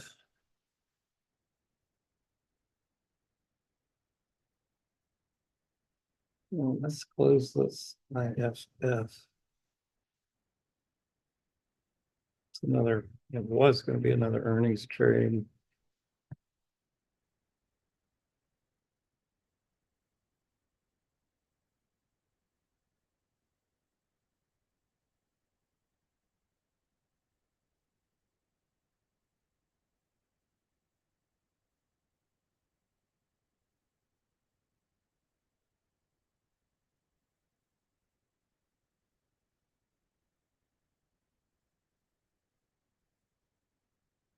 That might be a short-term low. Look at the wide range bar on the 5.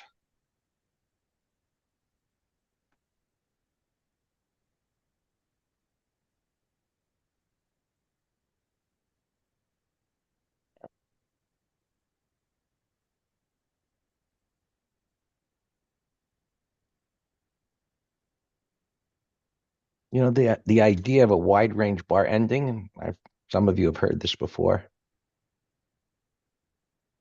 came from reviewing trades and recognizing a pattern when I would sell the bottom. And it's like, how did that happen? How did I sell the low? And it's like, after you do that a few times and you're collecting your charts, and it's like, look at that. It's a wide range bar each time.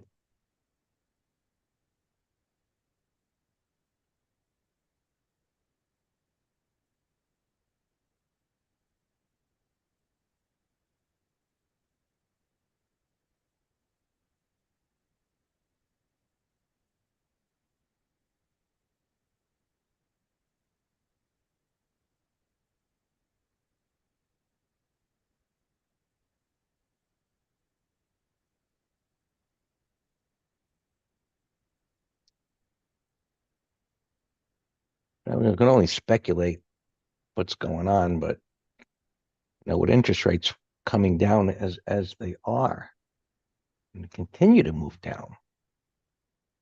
I mean, is the idea of a hard landing starting to filter in?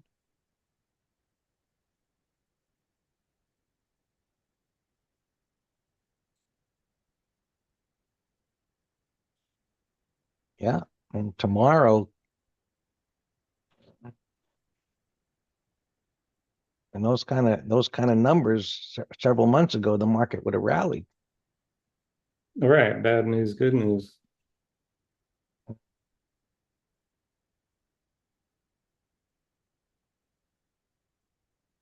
I mean, I said months and months ago, we may not have official recession numbers, but the things that I was seeing suggested to me we're in a recession.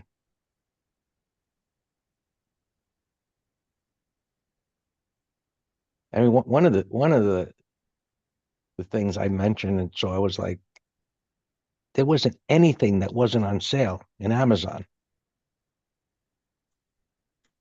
Everything was being discounted.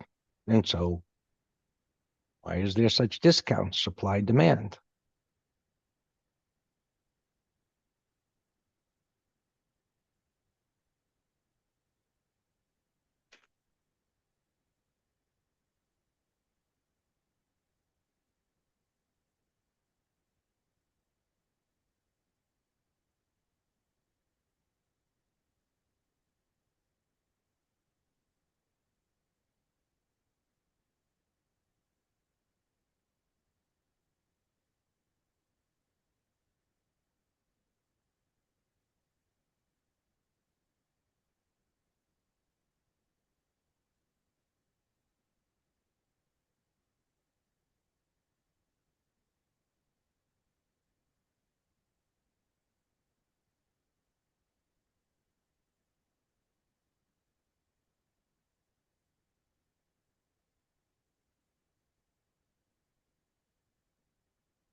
Agreed, Alex. But some of these things look like the potential to negate it. I mean, it's far away, and it could be. And I had the same thoughts this morning. I mean, this all could be part of a bottoming process here. The way things came down. I'm just pointing to this chart here. If anybody's looking at mine, the way things came down, looking at SMH is nasty, and it suggests lower prices.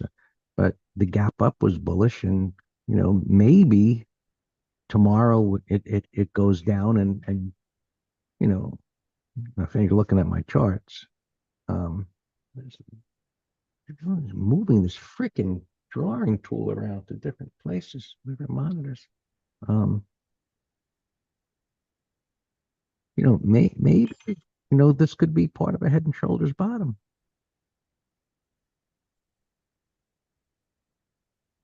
On what symbol? SMH. I'm saying, maybe if the right side comes down, you can look at my chart if you press the tab.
See you, Roberto.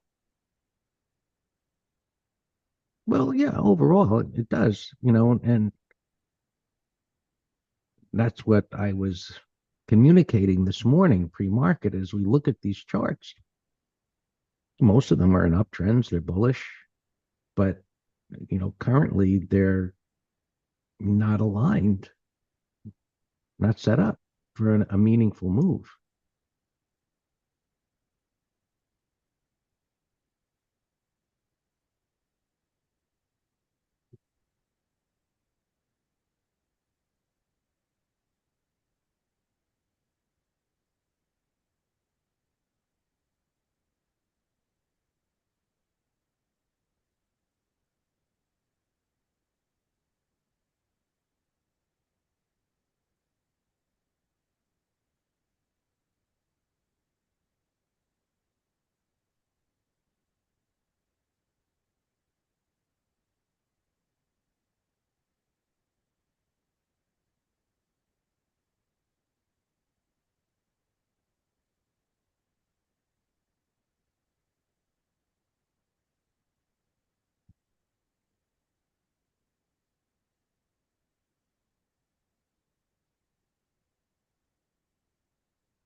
Look at this AD line. I mentioned it's been straight down all morning. Don't look at the daily, this 15-minute chart. Look at that. Well, we had an opening bounce and then catapult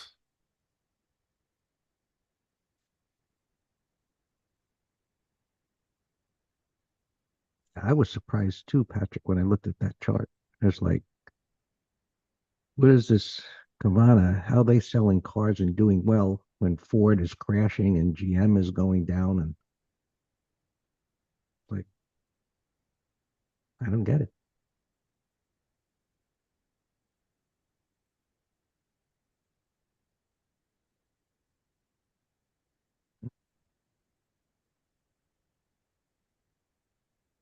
Oh, look at that. That's down a lot. It looks like all-time highs. So now it's down $80.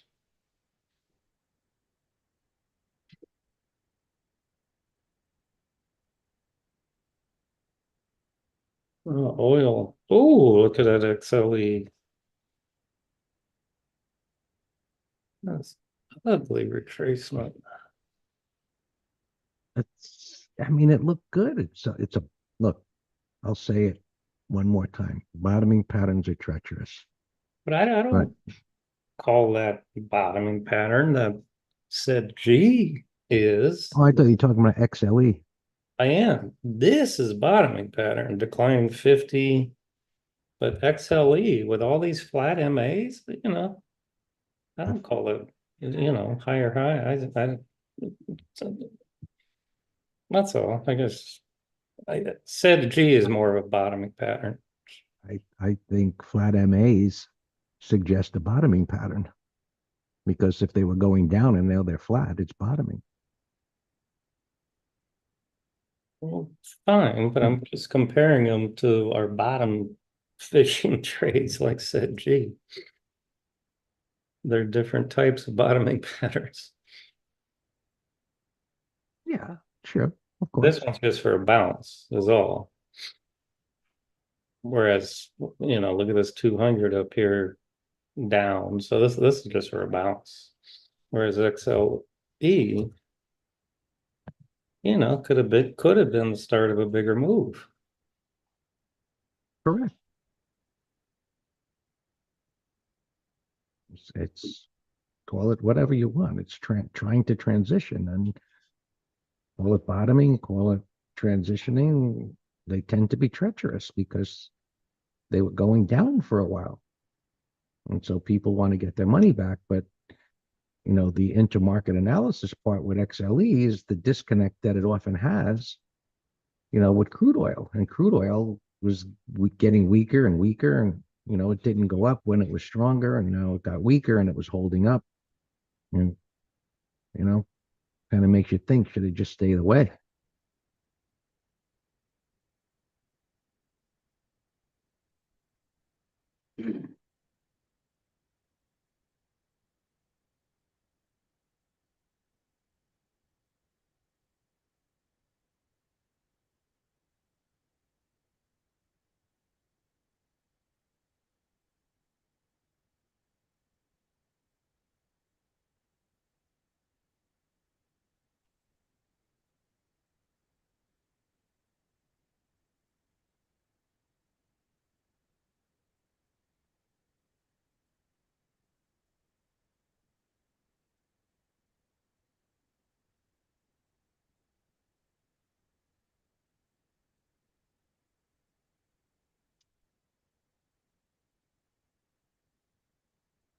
Views are entering a void now.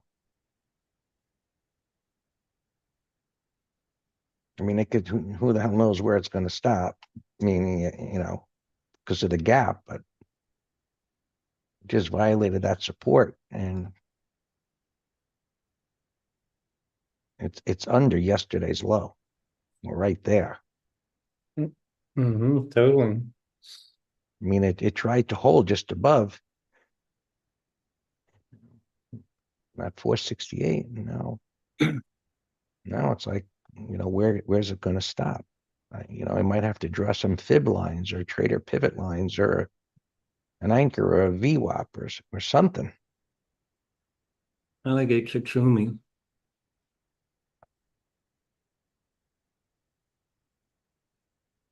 All right, I'm gonna go stretch my legs.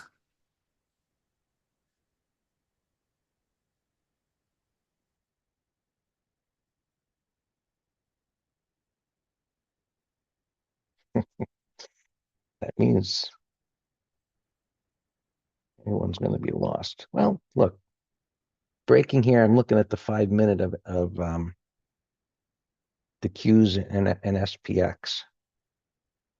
And so this pattern, you don't know what's going to happen. We look at patterns. And so what I'm looking at right now is like things are down a lot. It's 11 o'clock.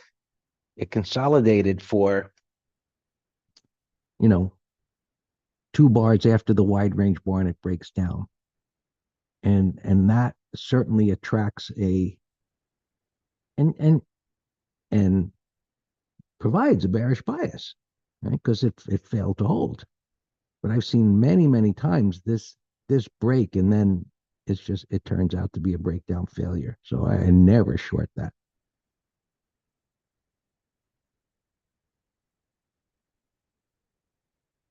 But the Russell is that's just systematic selling. Look at all those bars just trending down, lower low, lower high bars. The ranges are getting tighter. The algorithms, the institutions are just feeding it out.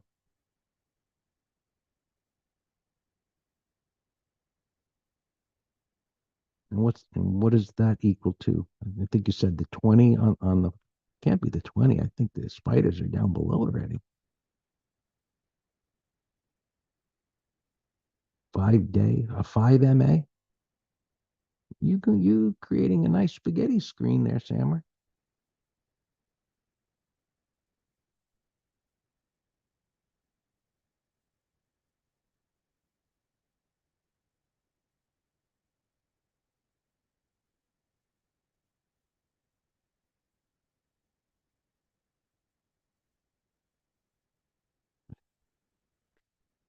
You can see the 200 here. It's about the 20 on the 60 or 65 minute. You can keep those kind of secrets to yourself.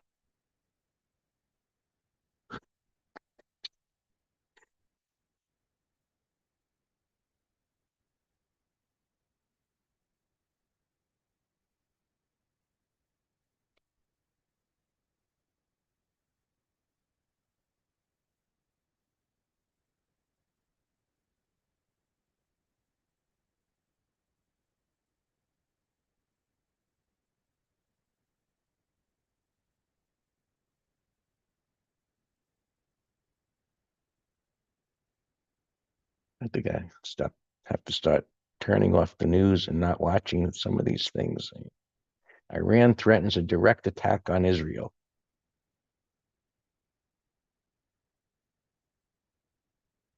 People have to grow the F up, man. Stop killing each other and fighting.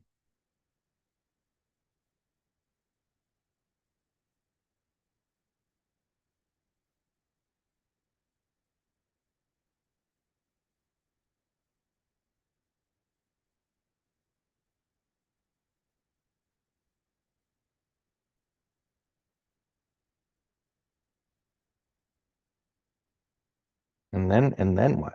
Nuclear?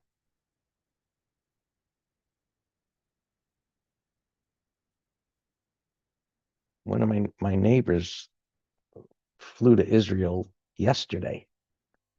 Like, why are you going there? I mean, he's got a business there and some family. But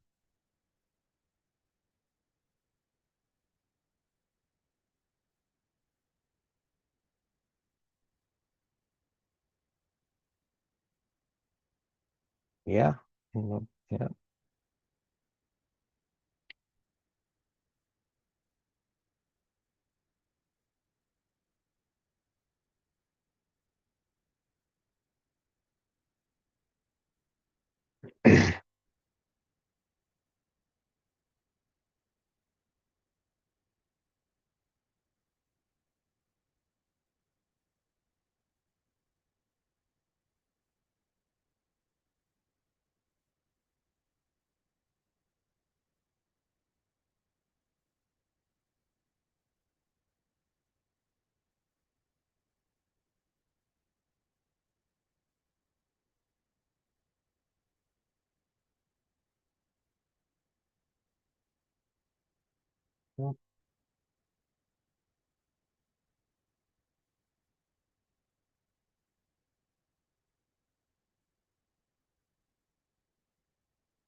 It's Starbucks gapped up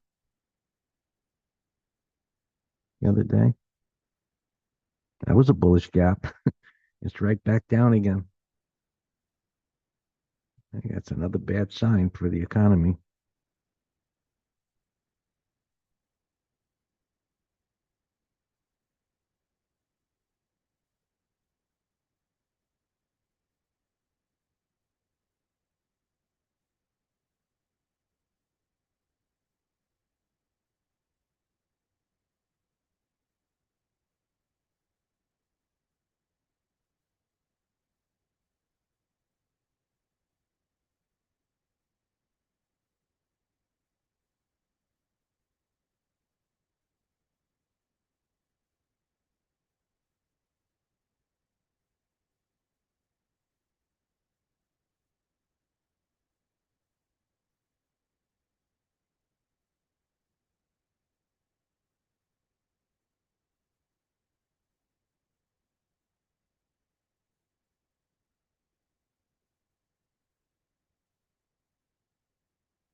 Riders and Qs are stabilizing.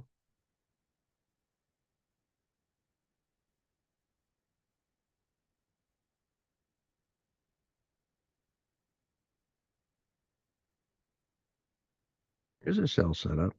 Got to wait for this to complete the day.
we'll have to see if this is the low, maybe for the day.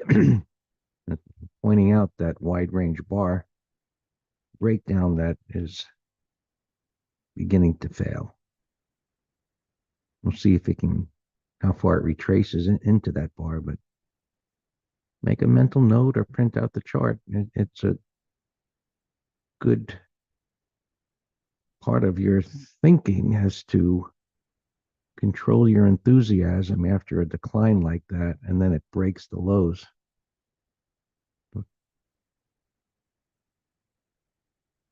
Often will just, pop back in your face and just really, where you're going to put a stop up here, and that doesn't make much sense.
Take a little time for this to settle down.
I'm looking. I'm not touching.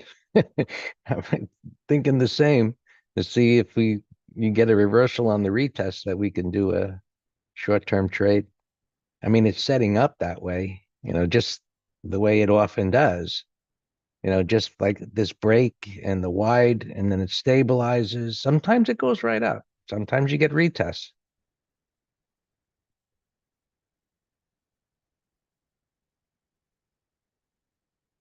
Well, because it's not there yet, Don. Well, we all do. We don't always get what we want.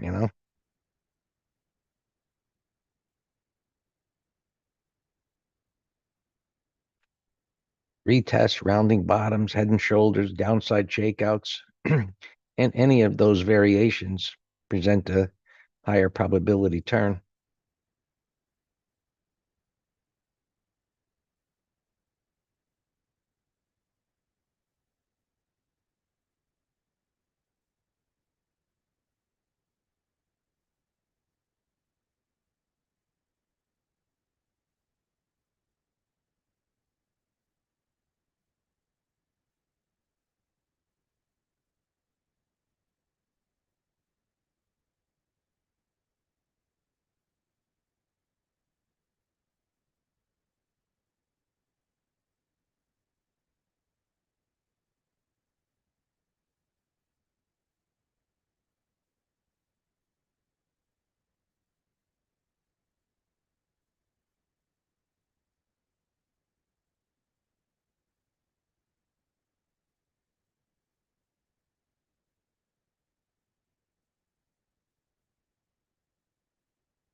It, it may go there. It's tricky to, well, you know, just lower probability trying to jump on board here after ascending that far, because historically moves don't happen like that. But it can be done with trailing maybe a prior bar's high or even up here. It's more of a personal choice than a right or wrong. It might work out. Yeah, sure. Absolutely. You know, I've done those trades, of course, in the past, and I feel like it's just a nervous trade, trying to get the last crumbs, and that waterfall move is difficult to get on. I just don't find a way to get on board. I could go down to a 1 minute chart, of course, but just trying to stick with the 5 minute, there's no pattern.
That's potentially a bullish pattern, gapping up from that red bar like that. It's holding on, but it's just a mess. Just repeating kind of what I said this morning, pre-market. Things need to consolidate more before we're going to have quality setups.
Oh, there goes the W idea out the window, Sam.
I didn't know Boeing had anything to do with putting people in space.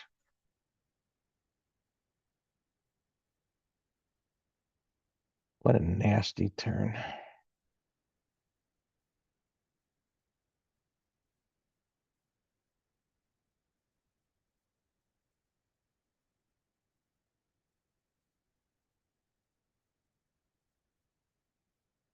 I was commenting on your post that you said, do you think BA is going to have to suck it up and ask SpaceX to bring astronauts home? I said I didn't know that that Boeing had a rocket or put anybody in space. Is that true? Is that true? I guess I'm way behind on news.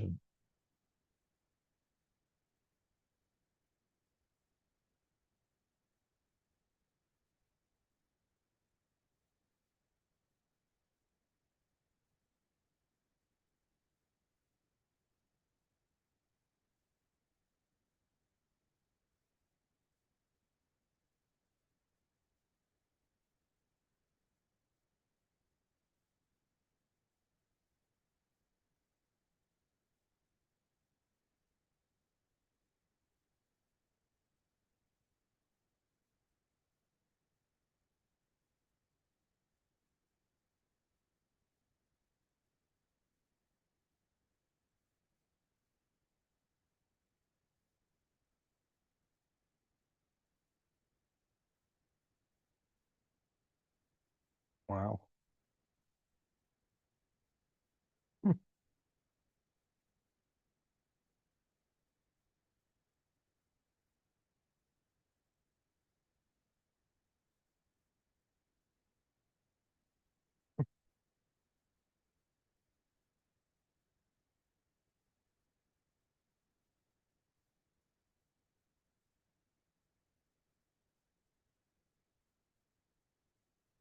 It's poor families worrying about their loved ones coming home or not. No, you'd be on your knees pleading.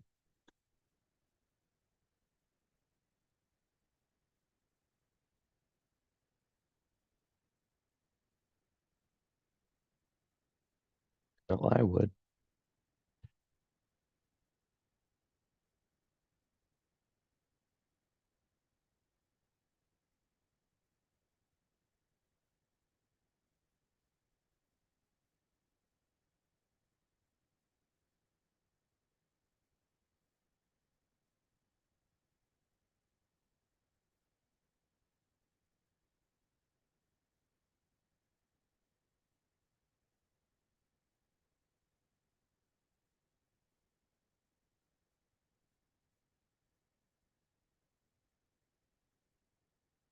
Because that's one of the reasons why the stock is, I mean, so bad.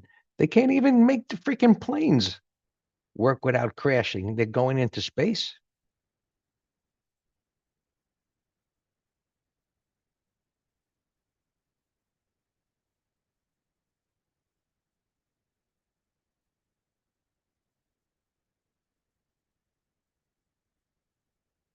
Alex,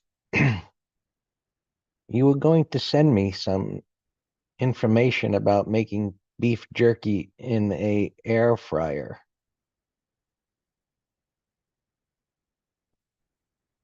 I was looking forward to that.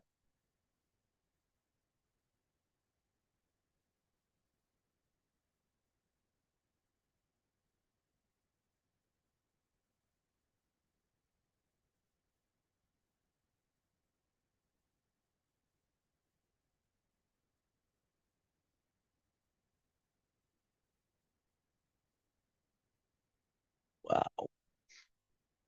Look at this nasty.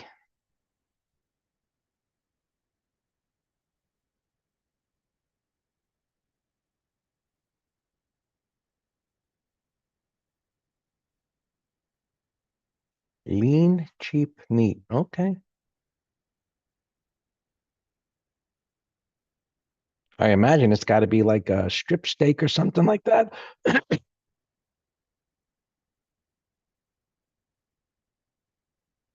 Fine. Okay.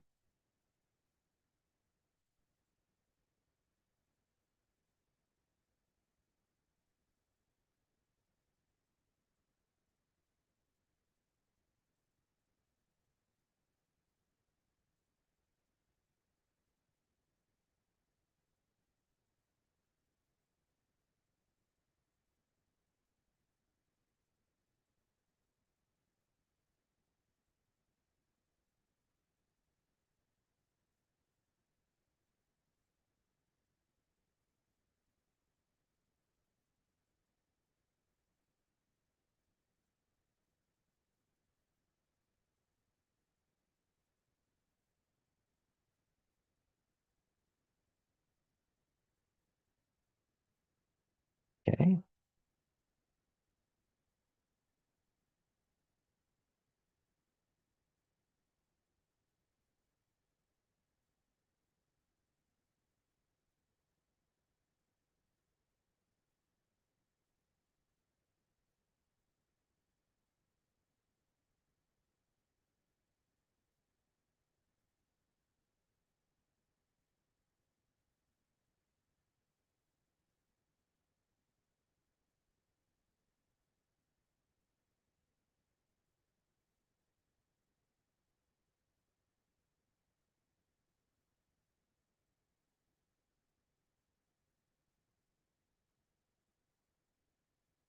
Sure.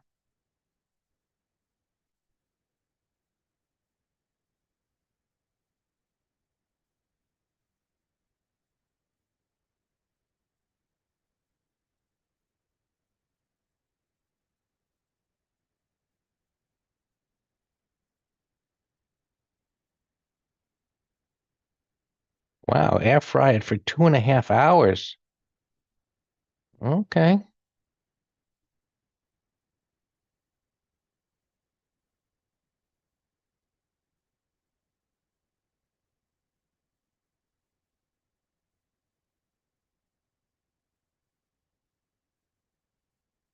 Mhm. I saw the temperature, you know, set low.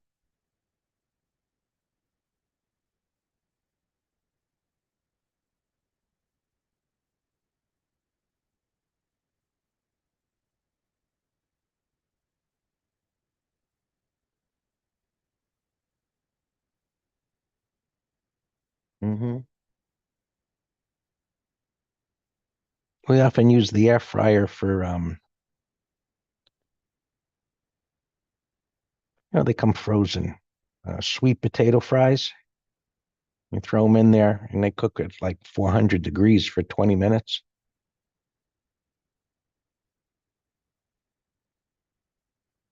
Never, never made wings, turkey jerk wings.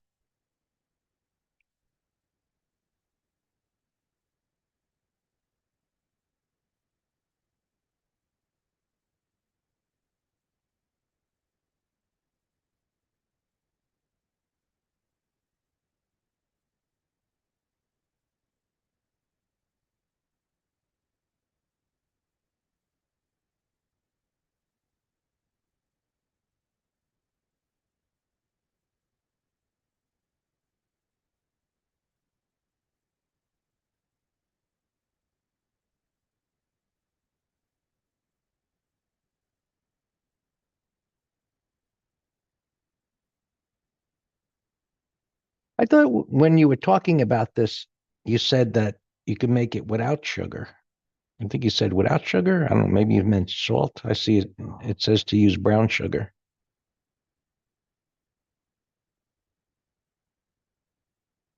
Okay.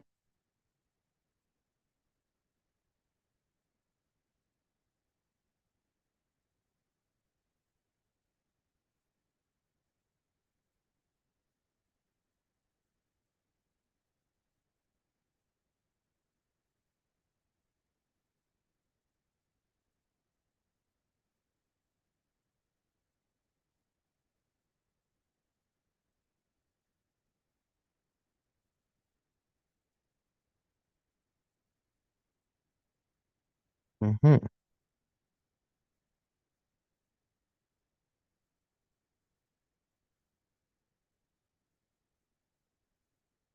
I'm gonna do it.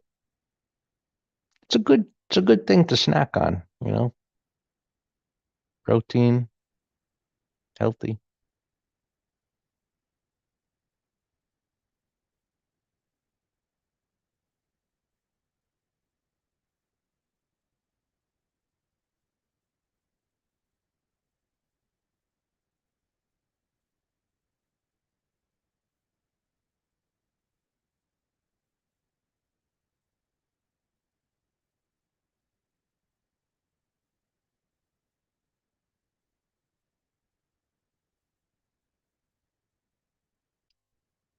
Yeah, I'll see.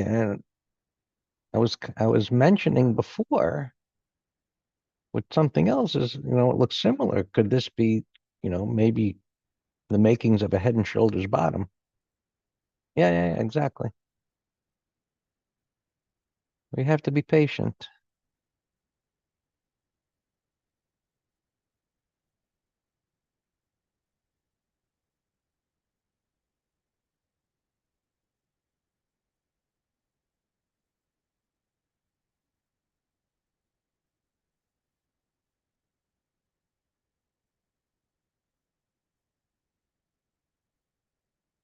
Uh, you could do it right now. Would probably be an opportune time.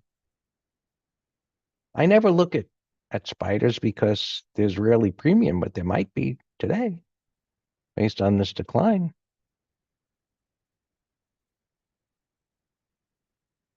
Not for a put spread, it isn't.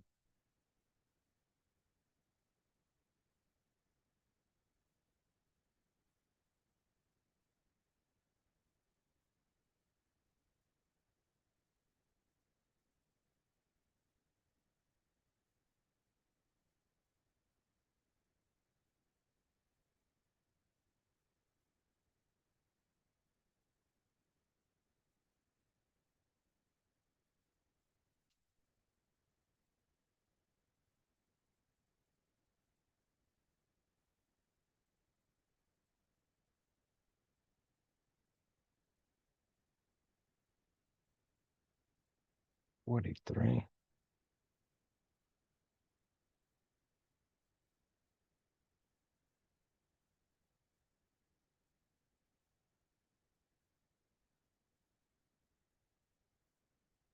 I wasn't, I struggled trying to get into IB this morning, which I mentioned, but look, if you're thinking something, throw it out there. I could have looked on TC 2000.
Why don't you consider doing 542 by 538? It's only four wide on SPY.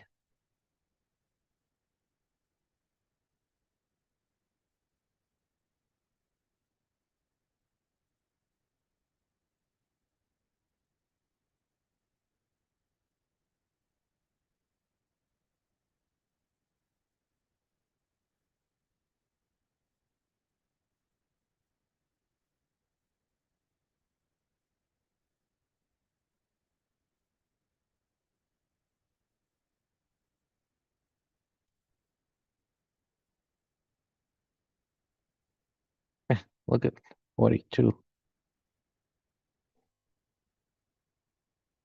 63. It's about 50 cents.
Um, 1.2, 0.80, I think. No, that's put call.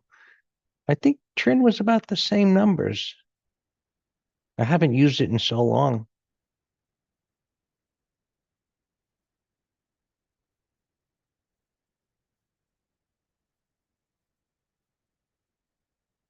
I'd have to look at my old PowerPoint files. What yeah, it didn't work like it used to. Yeah. I mean, look, the focus was also to narrow things down to be more manageable and not be looking at as much. I mean, I used to look at so many different, internals, and I used to have it all set up in Metastock. Downloaded tremendous amount of information from a company called Pinnacle Data.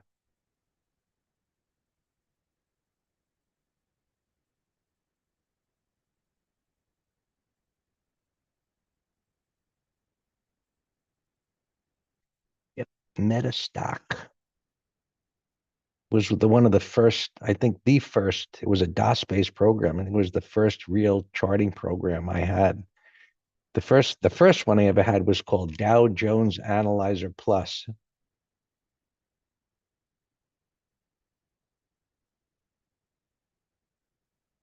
On my AT&T 286 computer with a 2400 baud modem. It was state of the art. Yeah.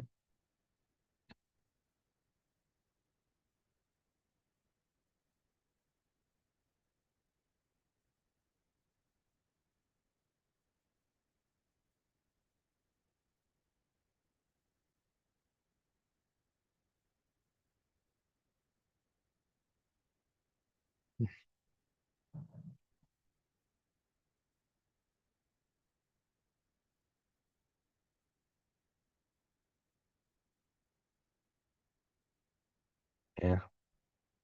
Well, it was very difficult for me. I didn't know how to do much of anything back then.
This might be a good time, Sam, for a retest reversal on the 5 minute of IWM. We'll see.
It's just part of the bottoming process if that's what's in the cards. It's an area.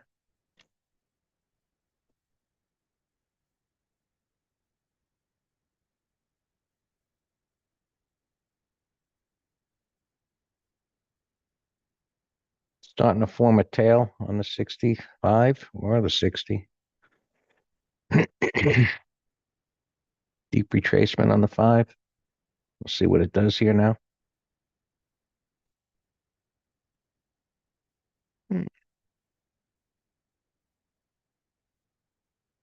no pivot here, but that's going to be a pivotal area.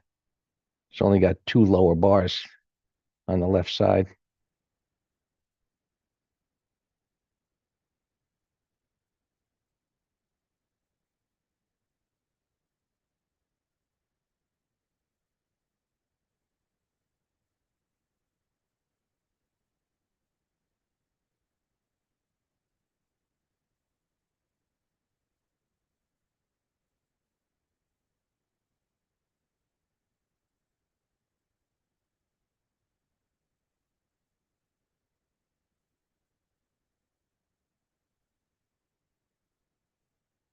Well, it's just not enough of a bottom in place on the 5 minute to consider anything.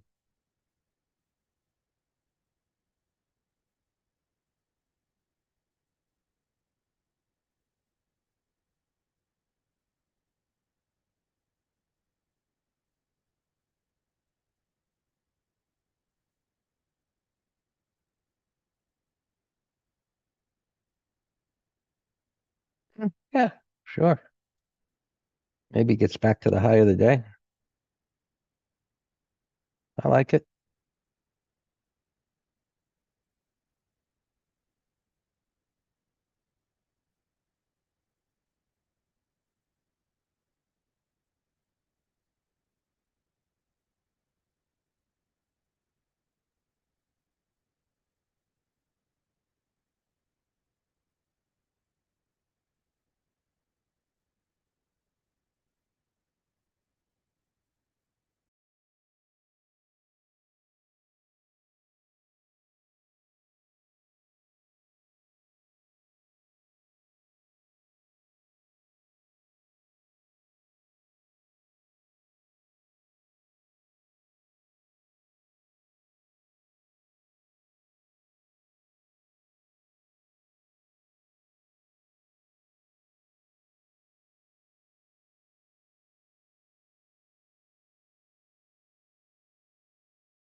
Yeah, it's looking good, Alex. Looks like it should go up to the high of the day.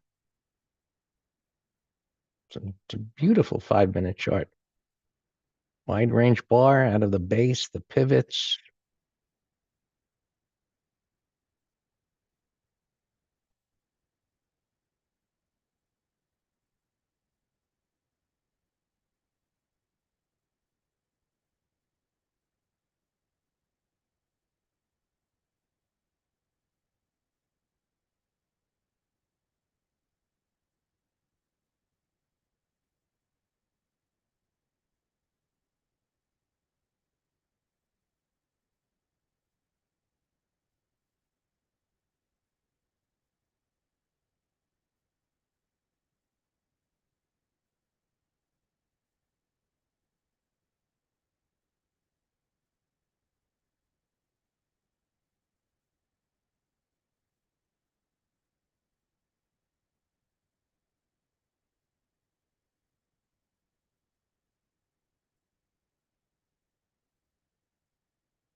It's a good start to a turn.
I saw it.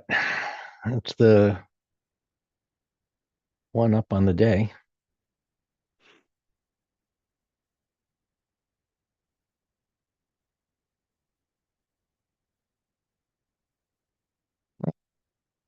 Real estate continues to grind up with these interest rates getting killed.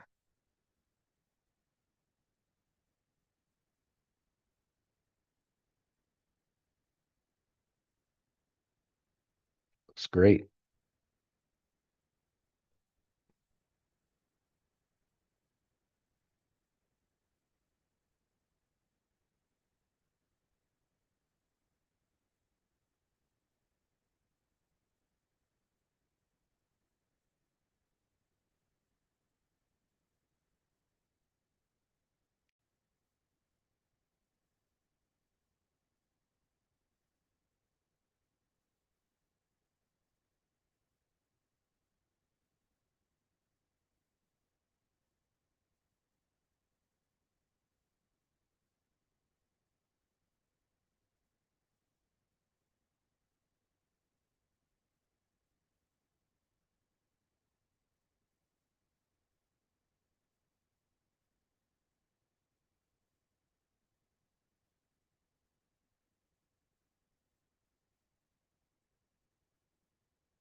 is nasty. I mean, who knows? Maybe tomorrow's news, but changes things. But it certainly looks like more and more that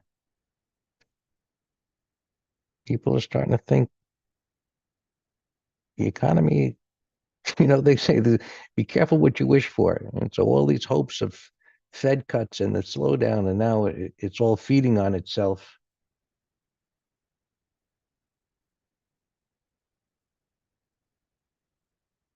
You know, I'm just thinking as this is going here. As long as I've been doing this, I don't know if I mean, it probably has happened in the past, I imagine, but I mean, as long as I've been doing this, I can only recall, and I don't remember what year it was, one time where the Fed came out and did a rate cut without there being a Fed decision day. It was just in the middle of the day.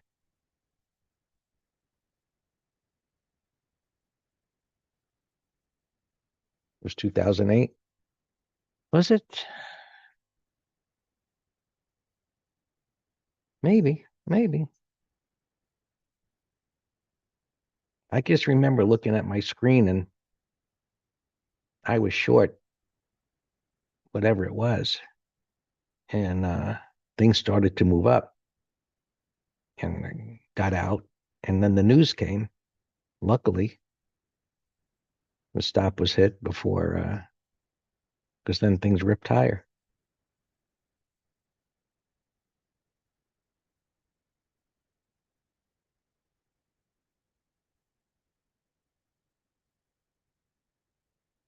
Trying to get a bottoming tail bar on IWM here on the retest. They save your butt, no doubt. Don't leave it up to yourself to think when it comes to a stop.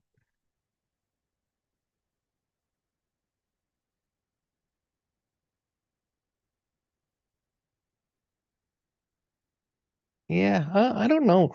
Maybe they do it on options with credit spreads. That's the one thing, there's several things I don't like.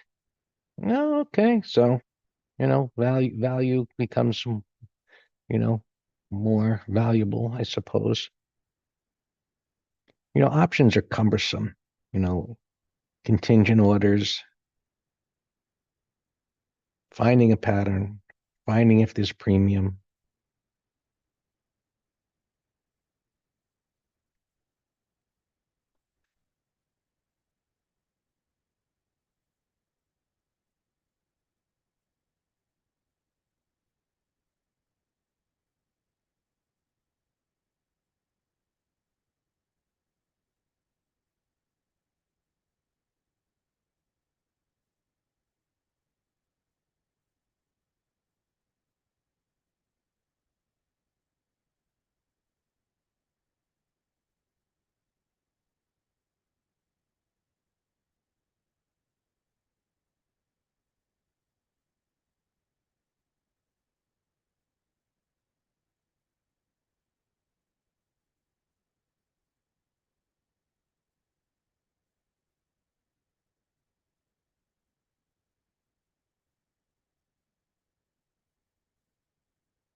You're welcome to expand on that.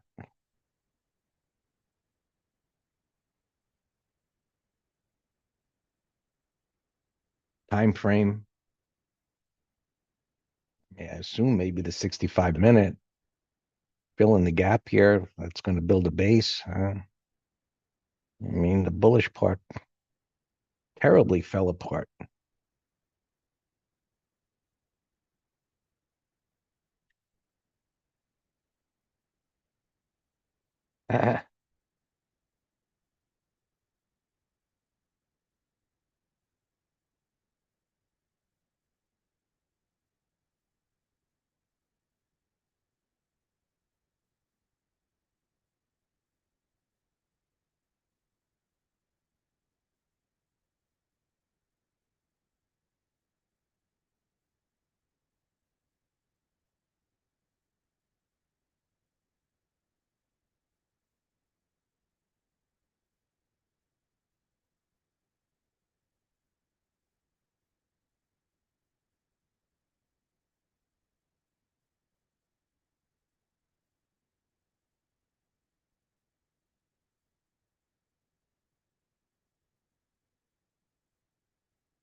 No, but it was close. Was close on TC, which I don't find to be all that reliable, but it's a big reversal on the tick. The most meaningful buying that's occurred. And you can see the spiders. You can't see them on that chart, but if you look further to the left, they're uh they're on the significant support. And not at the bottom of it, but beginnings of a turn.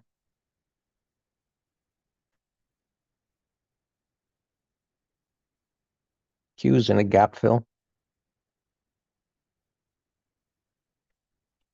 More of an inside gap, I suppose, but intraday you can see the big void.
We'll see where this day ends, Sam, but it's extremely large bearish bar.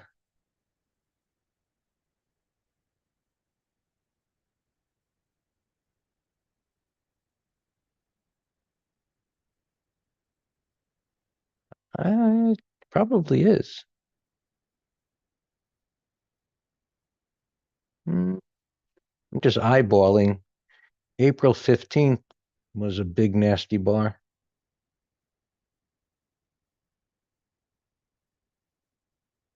That broke down from a base. You have to go in higher. And then it bottomed after that.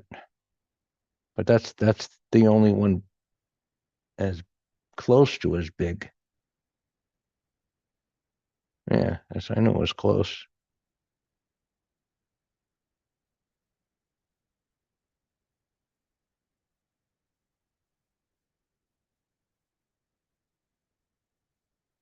That number was old, Don. When I got to looking at the option quotes, they were cleared out because I got my old computer back and I grabbed the page that was on there, and that quote was from probably a week and a half ago. I couldn't update it.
And we don't have any capitulation pattern on the five, but doesn't have to make it, but it's certainly a better setup for a meaningful turn.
There's only the Dow left to get to some support.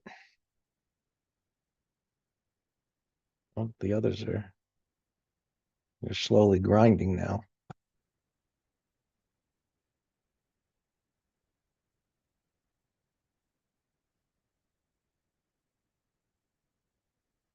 I'm going to do the Russell if it trades above this prior 5-minute bars high.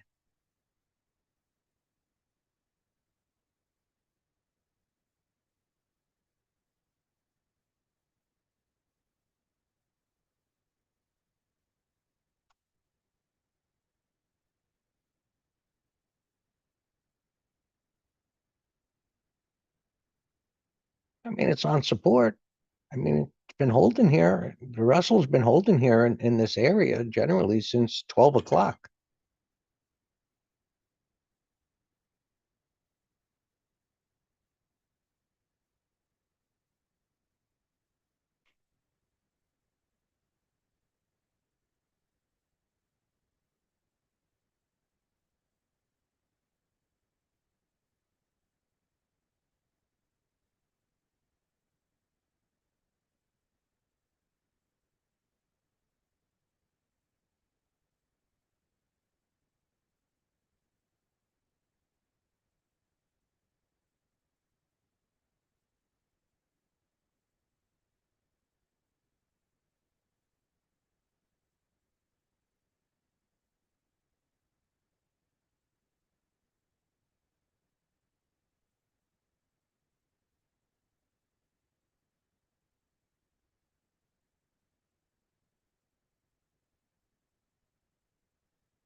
There's a lot of crap out there today, Sam.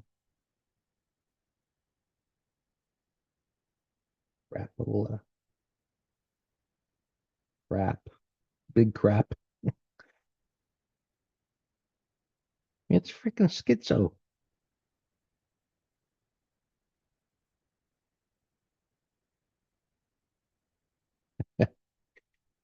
Isn't talking about you.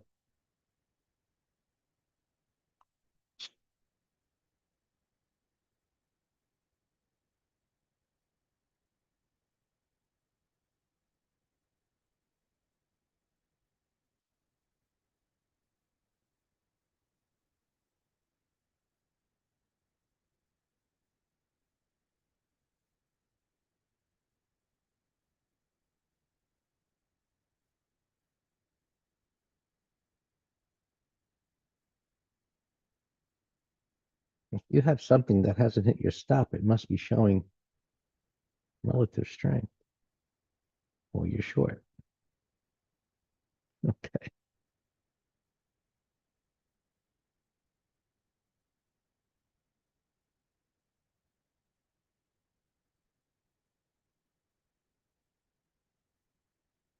That'd be a tough explanation.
I do.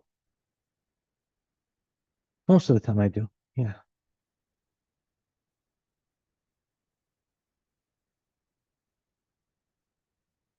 It takes a little bit more time than just dropping the link into Telegram. Upload it. I have to make it's easy. Make a little screenshot thing to start it.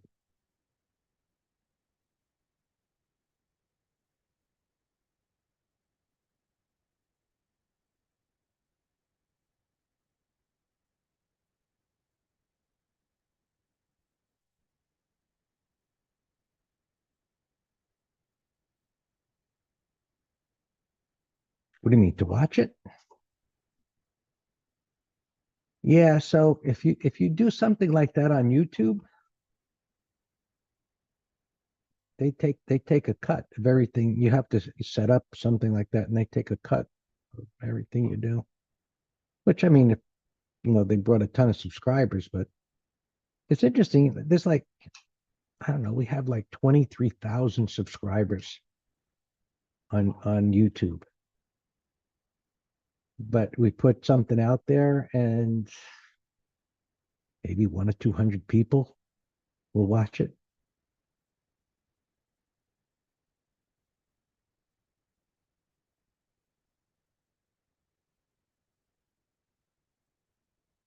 I mean, certain things like you do a candlestick video or something related to credit spread income kind of thing. You can, like Dan did one years ago. It's probably got like 10,000 views.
Yeah, that reversal, we say this all the time, one bar is not, very highly unlikely gonna stop this freight train. But, it's worthy of paying attention now. It's in the area where there's nothing to do. We're just monitoring. All right, that said G stopped out. I closed it. No, SMCI gave it back, but then we didn't mess with that. Well, Alex said that I like both your Echo Lima and Dollar Tree earlier today. Well, Meta was a nice call spread.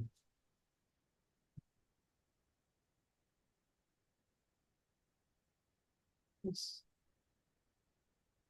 this thing holding well. I'm just going through a couple on my watch list here. This ain't bad at all. Let's set an alarm 144.75.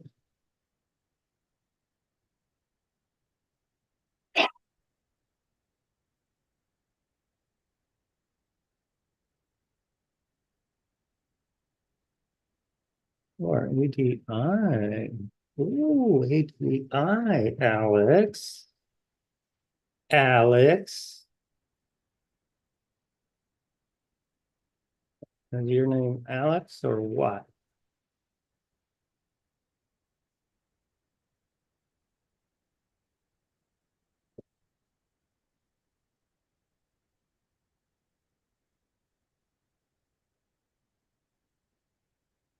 Well, it's very liquid too.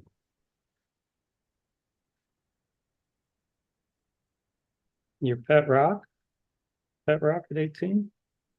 But see, Alex, that's another igniting day. That's why we got 180s. So you're using exclamation points like I'm assuming you're crazy bullish. I am not crazy bullish, maybe for a bounce. I'm surely ain't taking any swing trades here, so it's the same discussion as yesterday. I need to take that information and overlay it with what the daily chart looks like.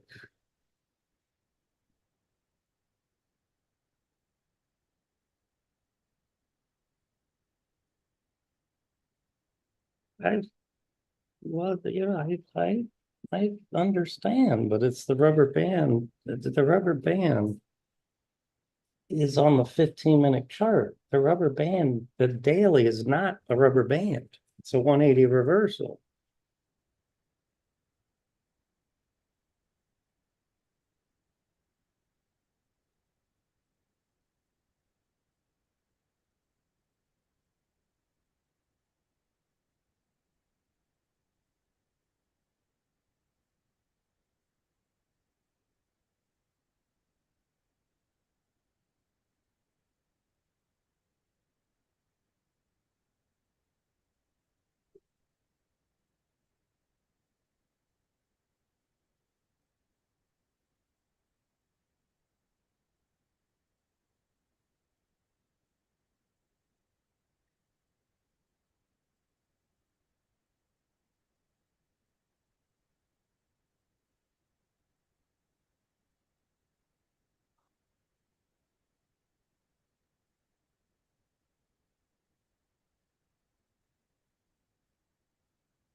Here.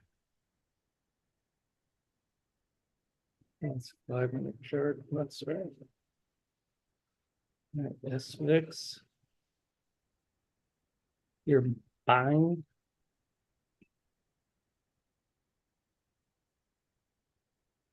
You're Alex. I always get confused with what you're doing because this one's inverse. Are you buying or shorting this? I mean, if it's inverse, I guess you're buying. That's not. So, Alex, just keep in mind, okay? I don't want to. I don't want to um, how do I say this politely? I don't want to interrupt your confidence in your system, but the one thing that I just want to highlight for you is this is a derivative of a VIX. You do not get the perpetual contango like VXX has, okay? So just want to make that very clear. Because look, this is a perpetual downtrend. All right, you know what you're doing. I'm just trying to be helpful, so. All right. Wow, Cal Z. Greg, I got us out of this break even this morning. No, I didn't. Yeah, I did. No, small profit. The one I got us out break even was RSP. So this one I got a small gain, only 19 cents, but that's better than being long it right now. Wouldn't you agree with that?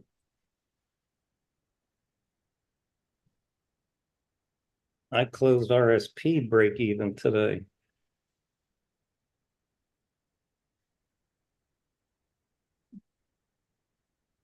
August 12th.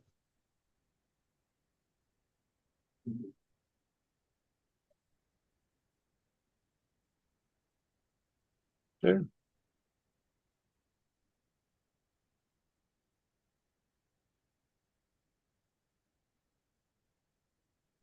XLE.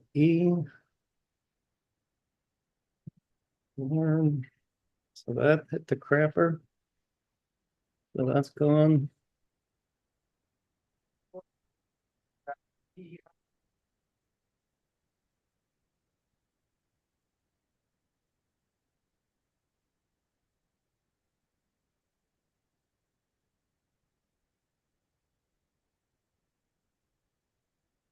XLP still holding. Yeah, like I said, this is one of the two green ones. XLRE.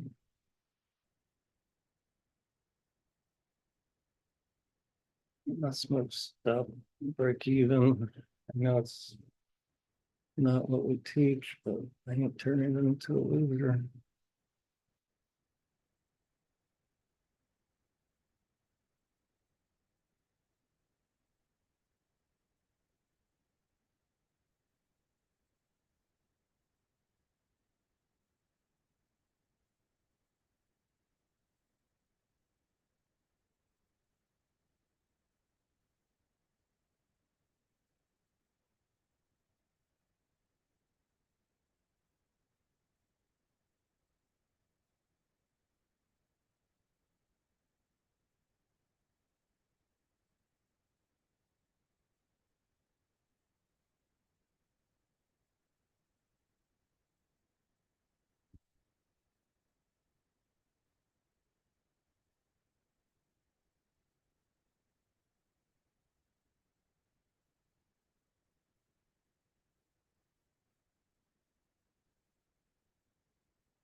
Yeah, that package.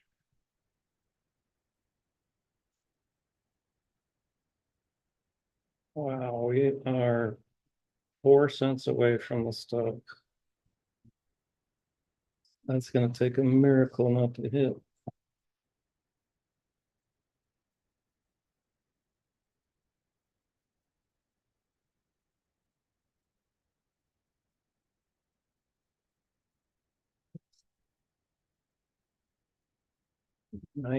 Oh, oh, that's ugly. Let's see how much inventory we had. We had 2/3 position. So we take 2/3 of our max loss.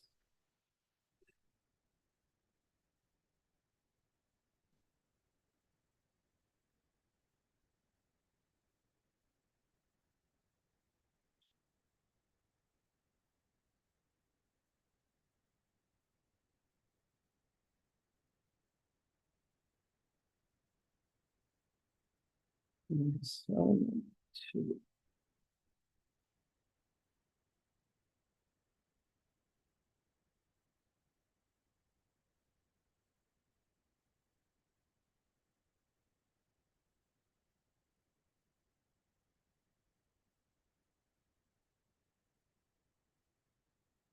Alex, your ISRG holding tank. Looks fantastic.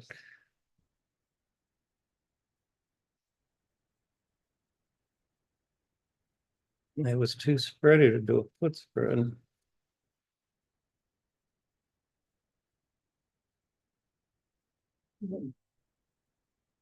But that, ladies and gentlemen, is relative strength right there.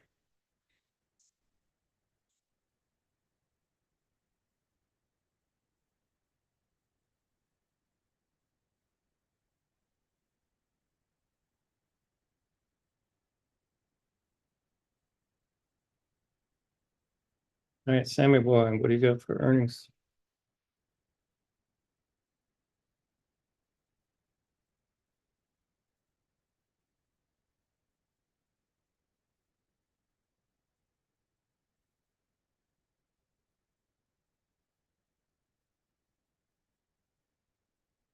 So MU, I had that as a direction. Nothing.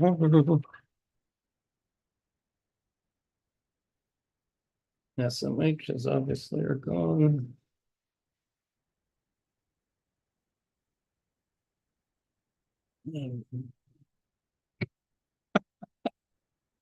Happy pace for LZB. Wow. Yeah, that's an erection bar, like Greg calls him in his course.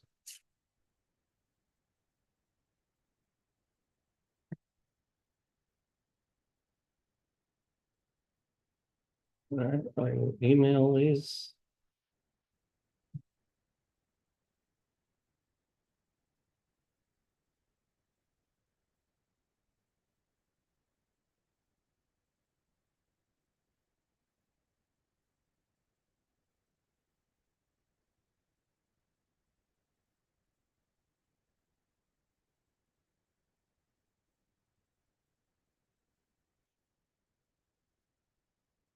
Nothing in the morning, huh?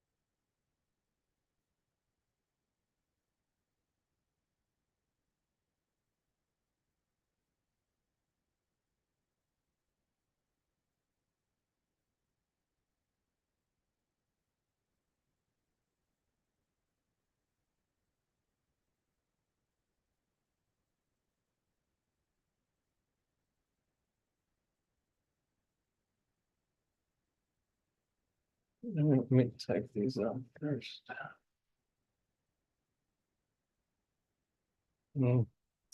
It's a buy setup from a rounding top with a weak market, not me, Sammy.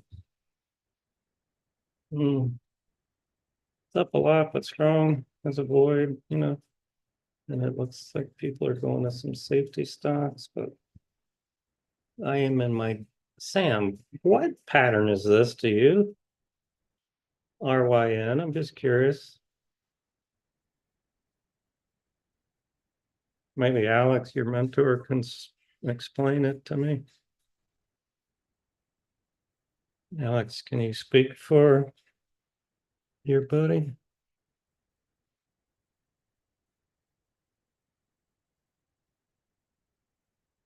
I wouldn't touch this thing, Sam. It's on your bullish watch list. It's up 9 bars at resistance on the 200 with 2 top details. It's not a breakout to us, Sam. Things rallied 100% and it's far from the 20. I don't know where you learned that from. It surely wasn't from us, buddy. This is a breakout. Day and night difference. This is red bar ignored from consolidation. Bullish price action at resistance, and this sector is strong. So day and night difference, Sammy boy.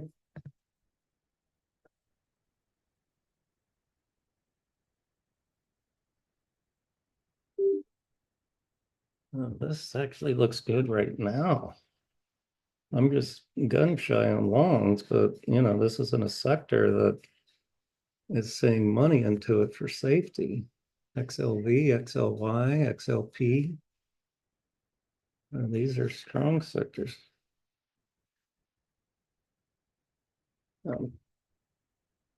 Let's see if maybe we buy call options.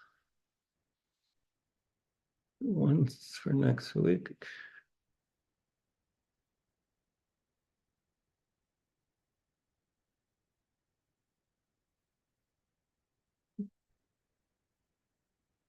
You could buy the end of the money, 172.50s.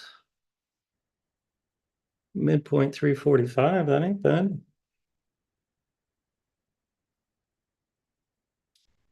All right, make sure Kroger.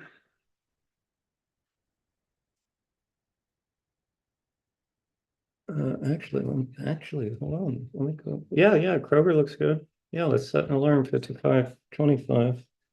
So say that these safety stocks are now see, Sam, this is a breakout of a little minor inverse head and shoulder with a bullish 1, 2, 3 weekly. So this one's better. 55.23.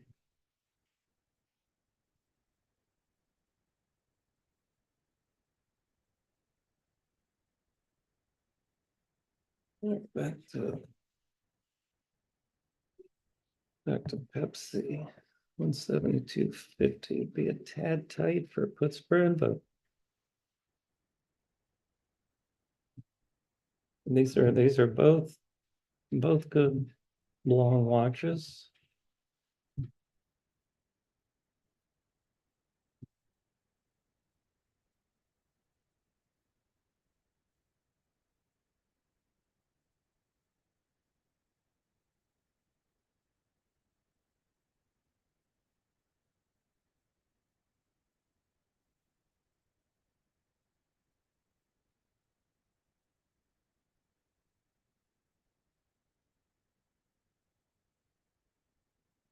Let's see, Kroger.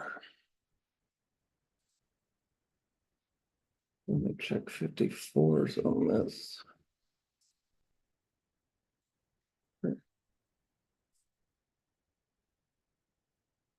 Only 25 cents naked.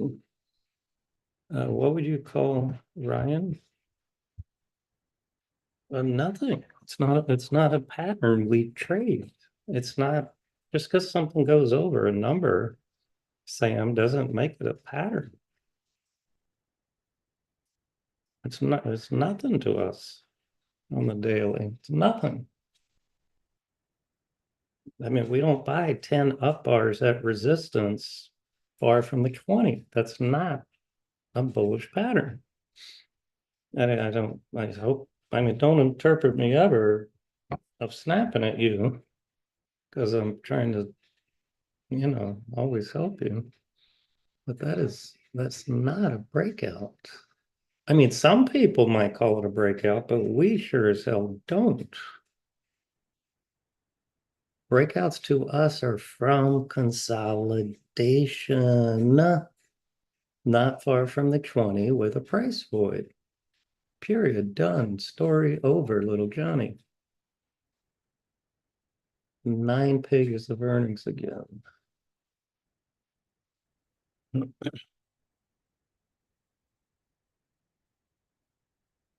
Yeah, now see, that's a breakout. This was a gap breakout, and that's a continuation gap breakout.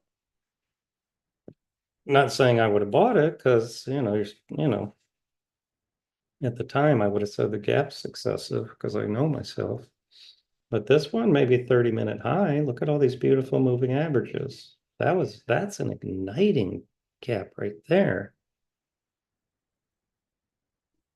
Sam, same answer, buddy. Same answer. You're not going to change my mind. So some people might define that as a breakout, and we do not. I just told you. Do you want me to say it again? Here, here's Exhibit A. Breakout from consolidation, not far from the 20. You don't see me counting 5 pivots. I don't give a shit about 5 pivots. It's a breakout from consolidation with a void not far from the 20. Here's another one. This is a continuation breakout. All right. Yes, we will agree to disagree. All right. Let me type out some earnings now. I think we're getting close to a bottom for the day, maybe, but there's just no oomph, and we're still in a power downtrend. So we need some oomph.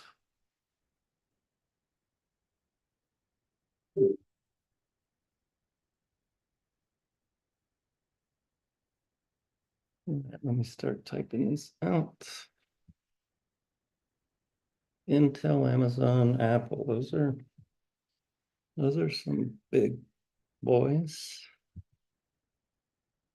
Mara has 29 million shares.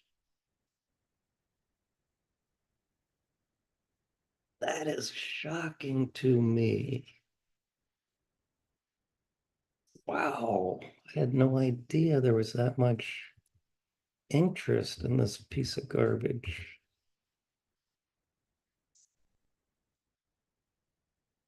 Old coin.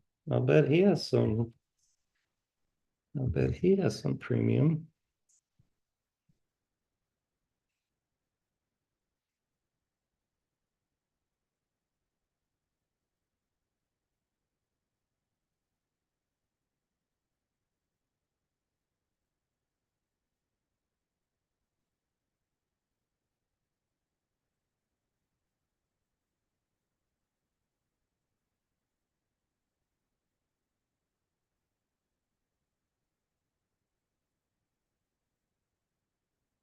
Wow, you know what I just noticed, you all, on Big Bear? Let's see if any of you notice. Look at the name. What did you all look at the name? Tell me what jumps out at you on BBAI. What jumps out at you?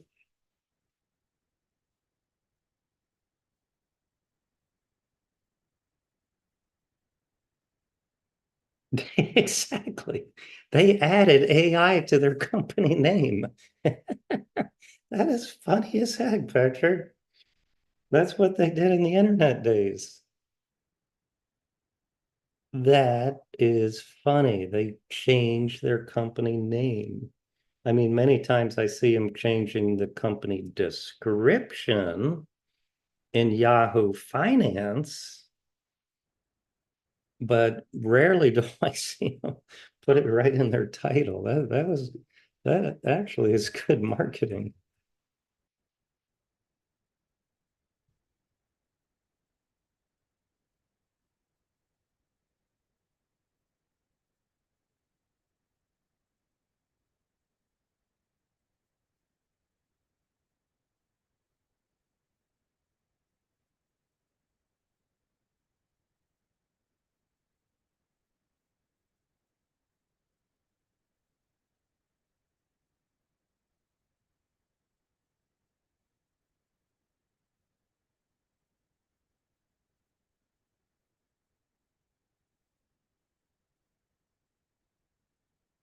Mister, he's always juicy.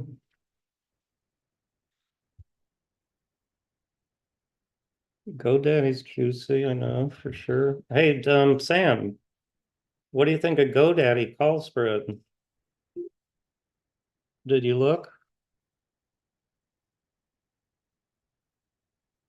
I like the pattern for it and the market right now.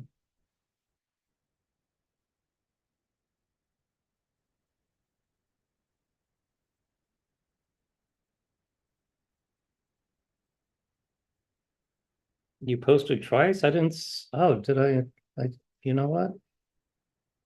I did not look at what I emailed myself yet, so my bad. My apologies, Sam. You know why? I was waiting for your pre-earnings before I sent my email. So that's why. So, so I apologize. That one jumped out at me. You want to do the bullish side, Sam? I want to do the bearish side. Or, I'm okay with condors, but so here I'll start with your premium, and then you know how I do it. I take the number and see you're going way up too much for me. For me. Let me do my work here, and then I'll report back to you in a second.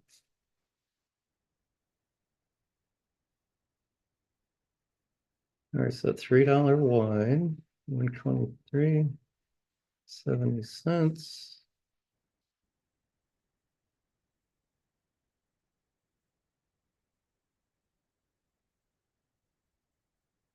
All right, tell me what you think of this, Sammy.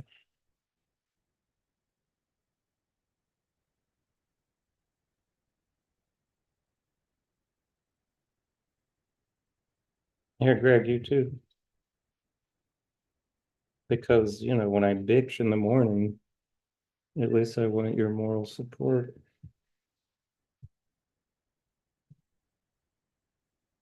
On what? Yeah, I forget. Yes, I'm typing it right there.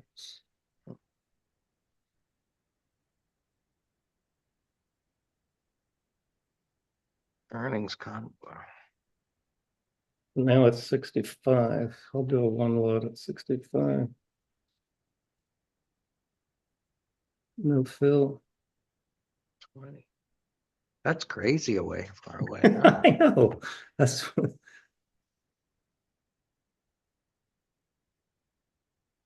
right. Let me try. I was thinking the upside is much better odds since it's rolled over, but that downside is so far away. It's totally ridiculous.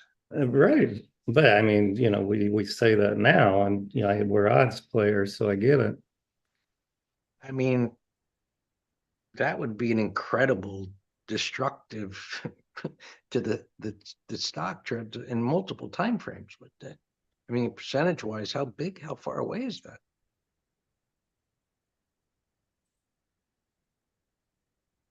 Well, I'll tell you by using Delta. Oh, I don't even have Delta on this thing right now. All right, I'll post this one since all three of us like it.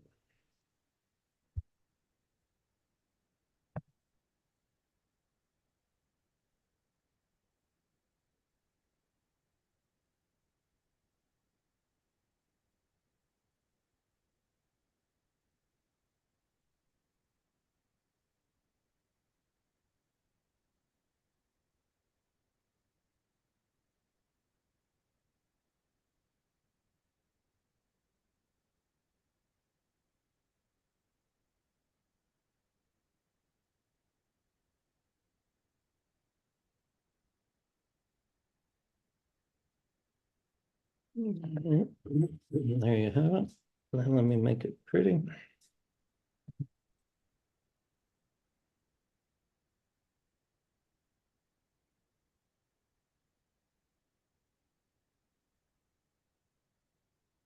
All right, we're Qs and spiders are right at yesterday's major support. We have 49 minutes to go, so we have time for a little short covering. And actually now, Greg, we should consider 0DT on spiders. See if there's any strike you like.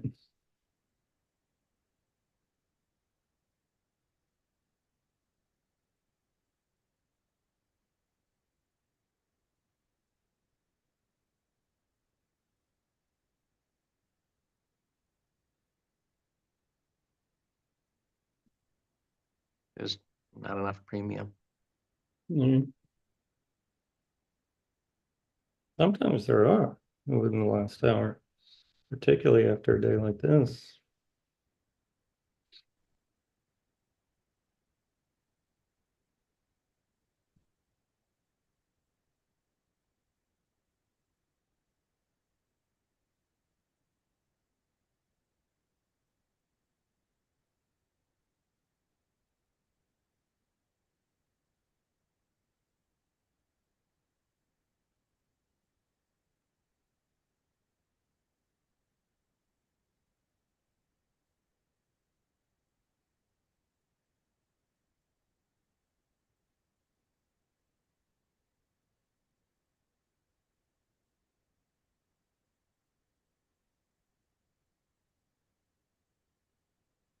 There's that.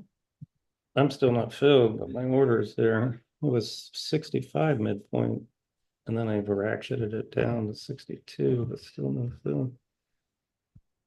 So let's just, if you hear a bell.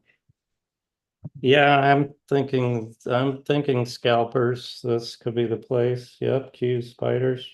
I like the best. Just because they're on major support on the hourly.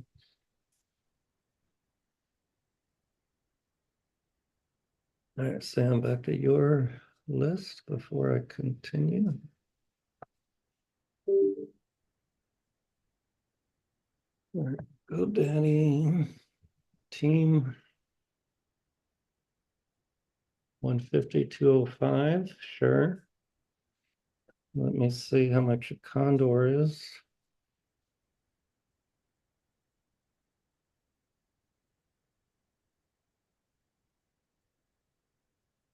Yep, you're going tighter than my desire again. 145,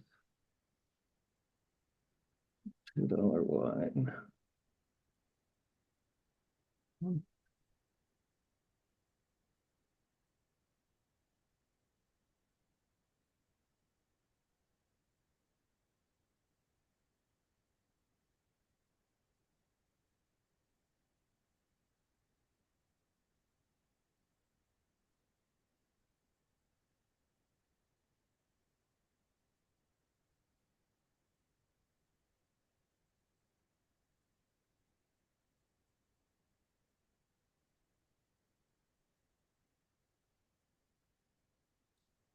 All right, here's another one.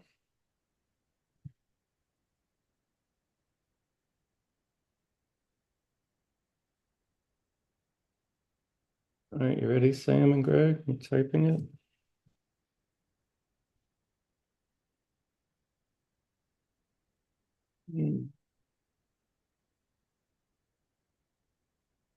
All right, there, Greg and Sam, what do you think it is?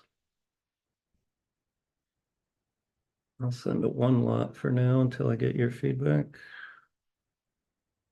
No fill, midpoint.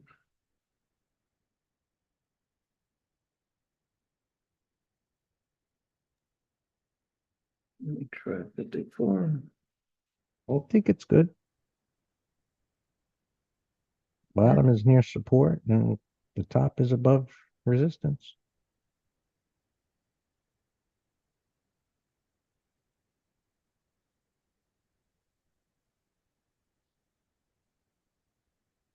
Man, I'm not filled at 53. But I'll leave it. I'll give this one to the other letters.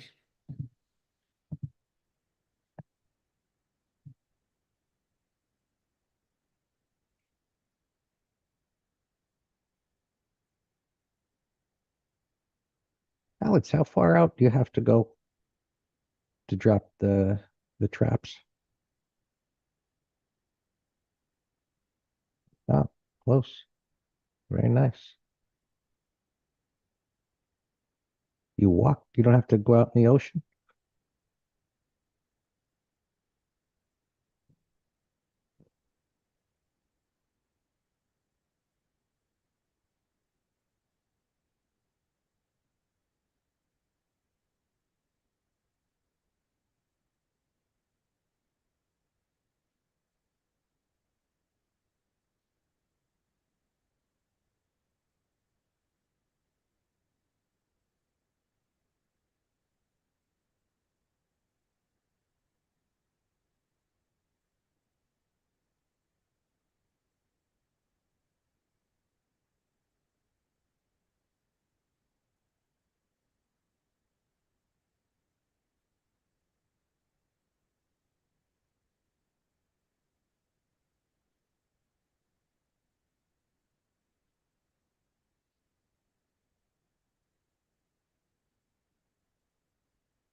Let me make sure I did this go daily right. Yeah, I did go daily right.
All right, Sam, 2 for 2. I like yours, or at least I didn't take your strikes, but the pattern.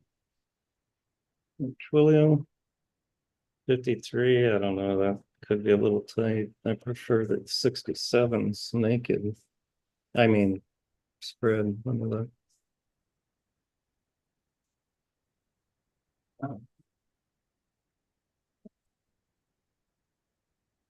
There's no juice up there, Sam. Oh, well, you're doing 63.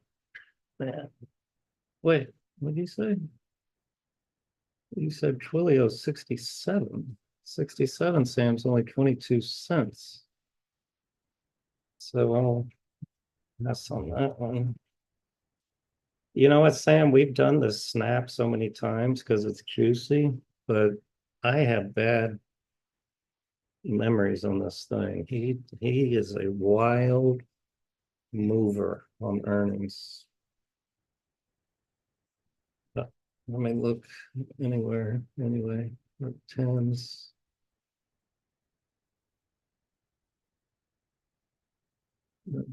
So 10, 17 cents.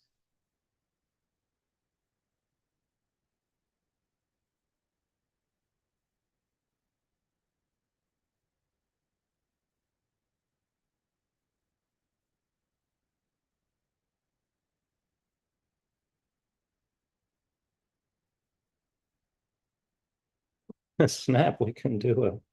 This is crazy. It's only 15-cent credit, but we're only risking well,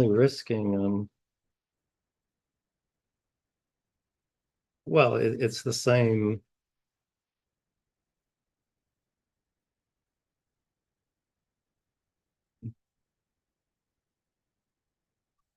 Wow, I got filled instantly. All right, let me tell you what I did.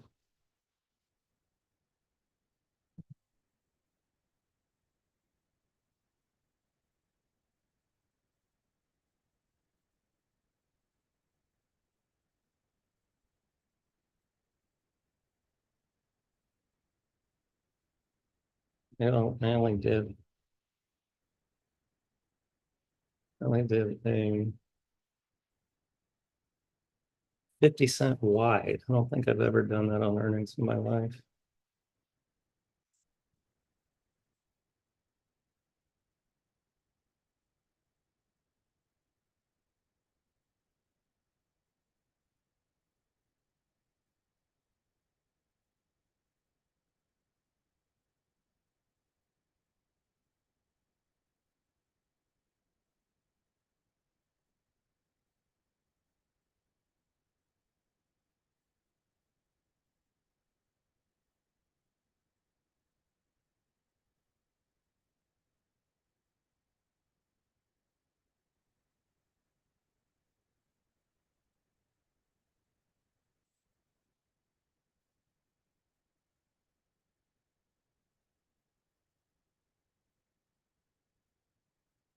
So Sam, look how far away I get on this thing.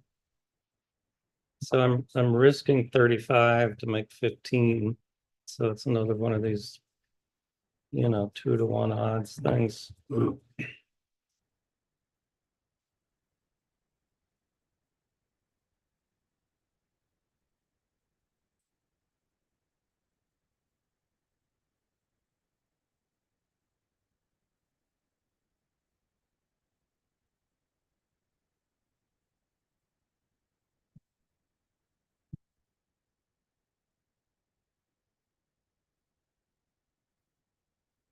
I'm not filling those other two yet. GoDaddy and Team. This one I got filled instantly.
All right, Sam, I'm still on your list here.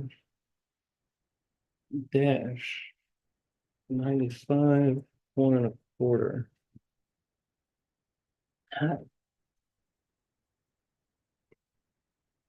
The 95s, I feel more scared about than the 125s. Unless I can get farther away. Let me look.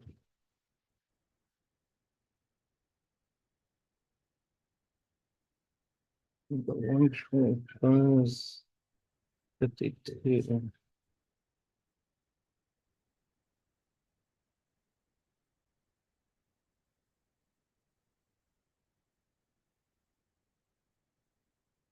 Yeah, I can't get enough for Condor on this one. Roku. 70, I like. 48.50 could be a little tight. I like the call side better on this one, Sam.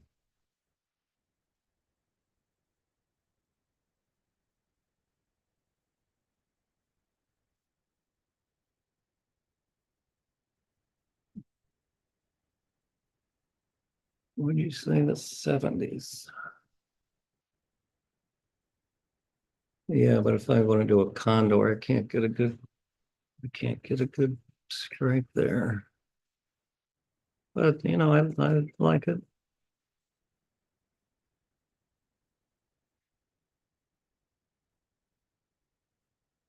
And finally net 61.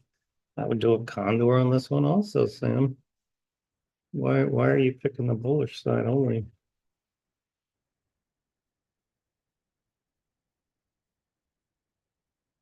And this has juice. Where'd you get 61 from?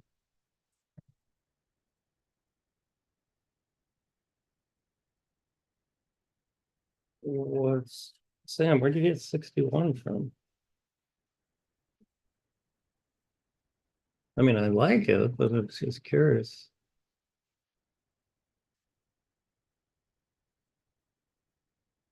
All right, $2 wine, 55.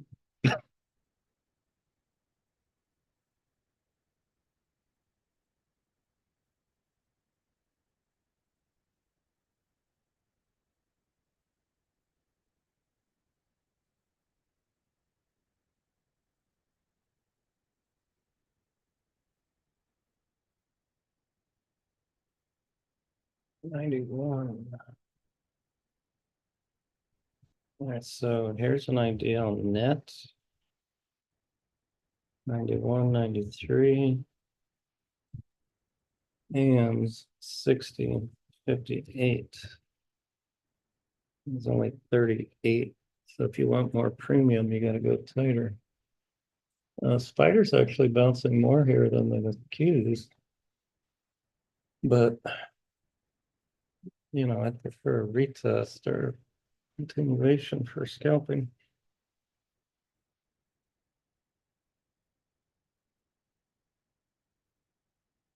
Oh, no, I hear you. I know. Usually you're the one that goes a lot tighter than I do.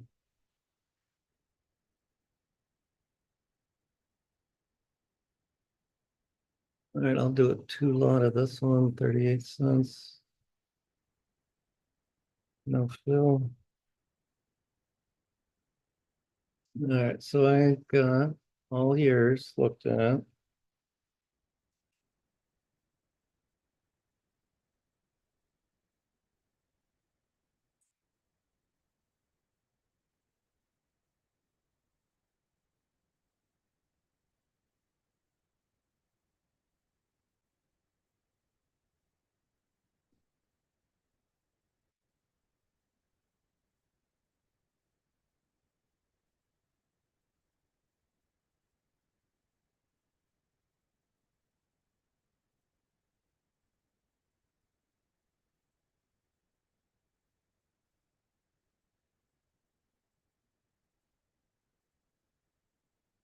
All right, I'm gonna continue typing out these earnings.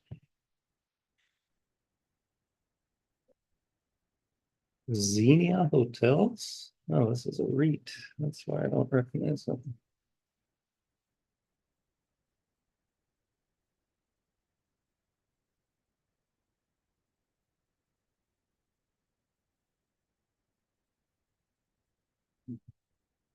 Procep Biorobotics. Alex, is this a cousin to ISRG? Based on the name, Biorobotics Corp, you would think so, right?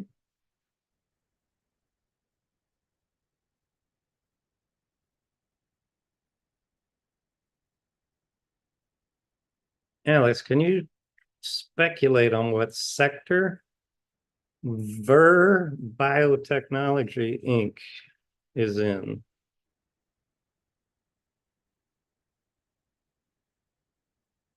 Food. No, you're wrong. Biotech stuff.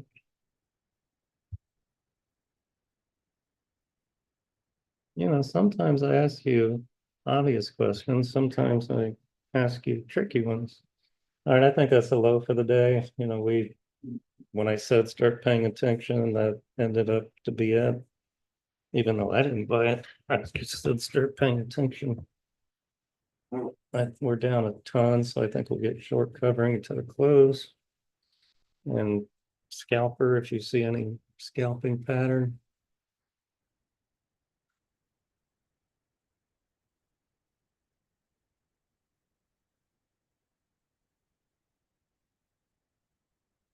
Got Party City tomorrow.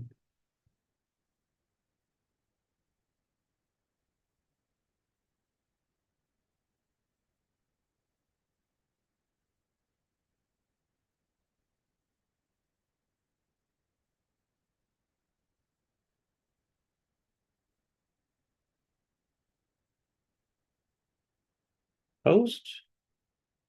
Sammy, I didn't know the post office went public. That would be new. That would be marvelous news, Sam. Is this the post office? I would love that news.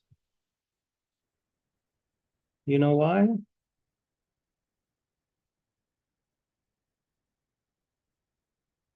Get rid of all these freaking government workers for one thing.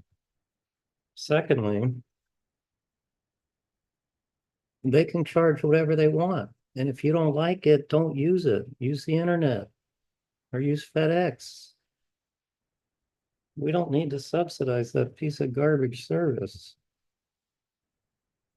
And we don't, sure as hell, don't need delivery 6 days a week.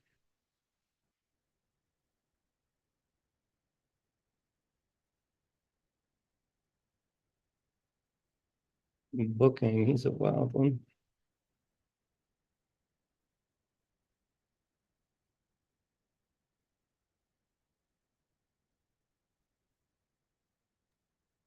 Think about homes in your area, Dan, where it's like a development. Every house has a mailbox. Can you imagine how much money the government could save if they had a central location in those neighborhoods where they had one of those, boxes that have 25 boxes in there where you went there to pick up your mail? Of course, like a condo. Can you imagine a mailman going to whatever hundreds of houses to deliver mail? It's insane. It's an entitlement program, in my opinion. I hope I don't offend anybody. But if they got rid of the post office, how many tens of thousands of workers would now be on the unemployment roll? And if they did a flat tax,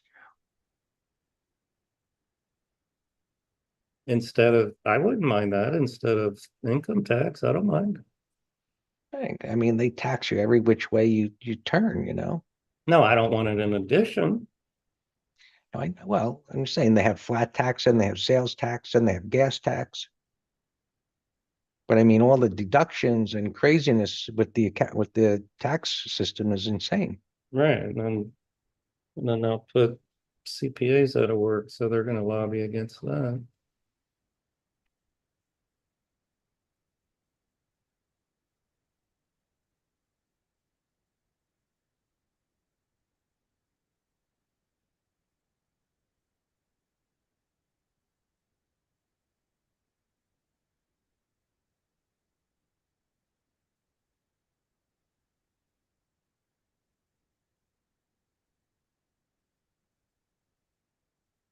Man, there's a ton of earnings here.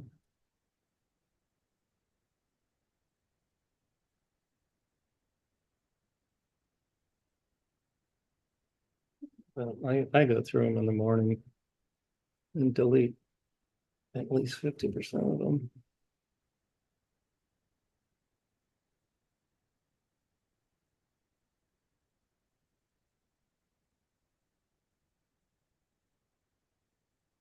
Diache Post? No, I do not remember that name, sir. I do not. Kind of like Sergeant Schultz. I see. Who remembers the Russian coffee stock? Hey, Greg, how is the government's $8 billion investment in Intel going here? Maybe that's why they now pulling the 5 billion from AMAT. Ridiculous. Yeah, it was a public company, Alex. And it went out of business. I think it was a scam. We traded it though. I remember trading it. I think it's the name started with an L. Hey, you know what, Neil? Talking about sales tax, I'll just tell you something I thought of yesterday. I bought a brand new boat and I traded mine in, so yeah, I had to pay like 5 grand taxes, but no way around it. So I waltzed into the jewelry store yesterday saying, oh, let me check out this Rolex that I've always liked, the marine blue one. And so let's just say it's 13 grand. So just getting right to the point, sales tax. So 7 times 13, 7 over 35. That would be over $1,000 of tax.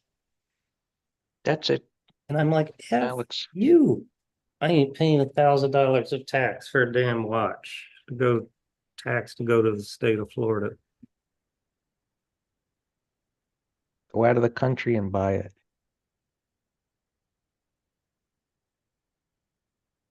No, that's exactly right. That I'm sure you could just, all they need is a different address in the Bahamas or something. I bought one in was it Jamaica? I think it was Jamaica. And they shipped it back. And then I called the same place to buy another, and they mailed it to me. Yeah, the only problem I had with Jamaica is you don't know if it's real. That's No, my. it was real. It was real. The numbers checked out. All right, Sammy boy, did you see anything in Amazon or Apple?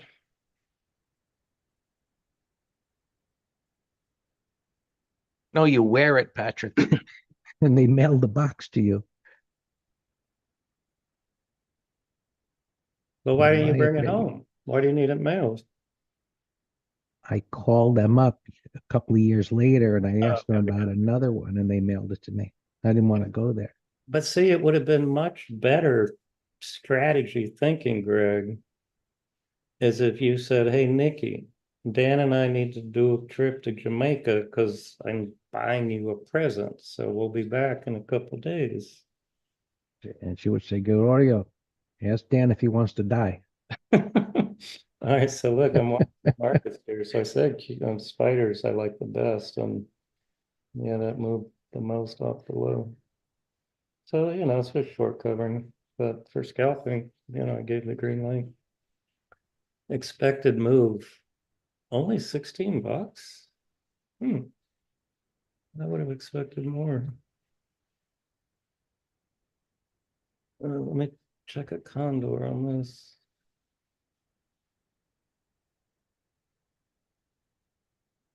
$60. No, 79 to 10.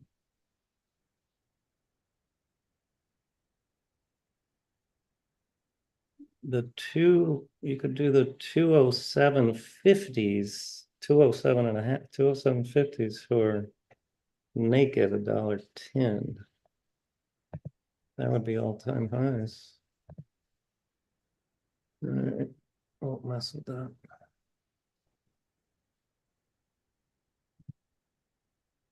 Meta seemed more like a no-brainer yesterday. All right, Apple expected move only $9. This might be a situation to buy a condor. Let's see the two. You know what? Let me do the math on this.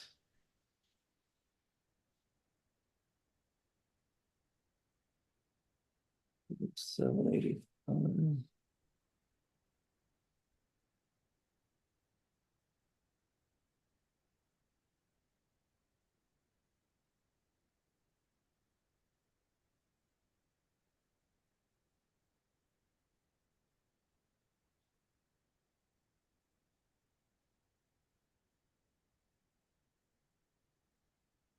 Close. 230. This is, well, you're risking a dollar to make four. But Sam, this is, just throwing out ideas.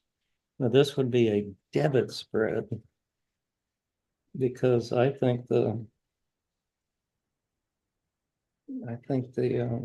the premium, the expected move is low.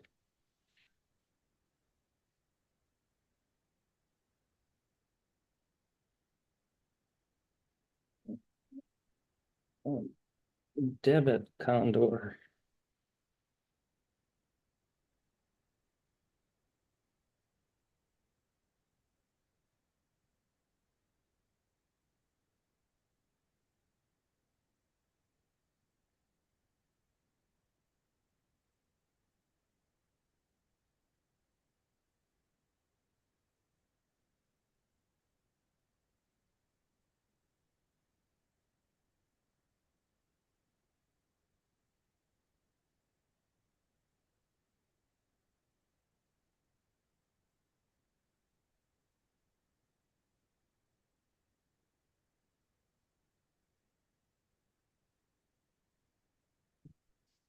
Continue.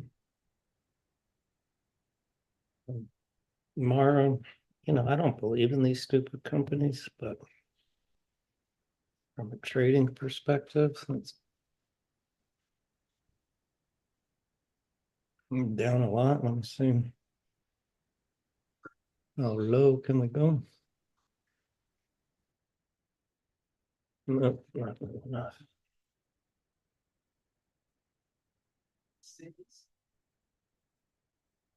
Yeah, no, break even is a victory when a friggin' category 5 storm. Absolutely it is.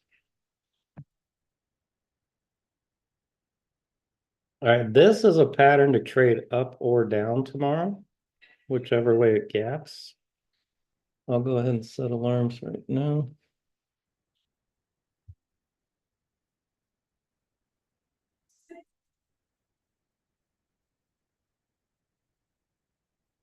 Up alarm 37:30. Low alarm 35:40.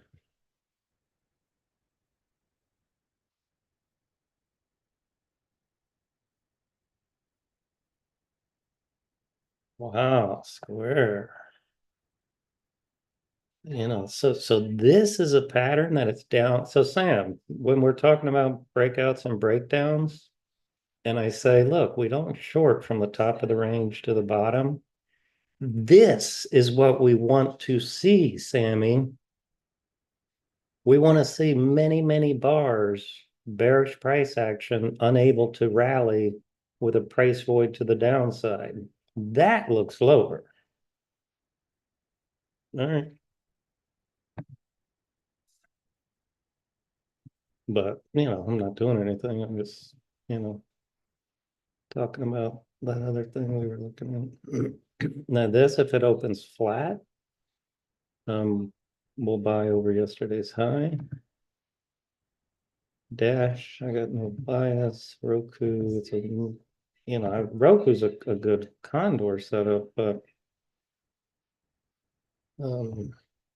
wow.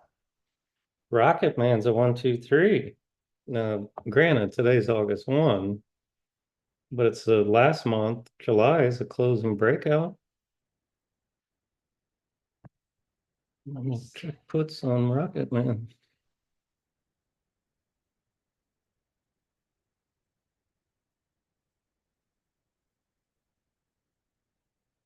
$14's 20 cents. So the 14.13 is 15 cents. I'm gonna do that.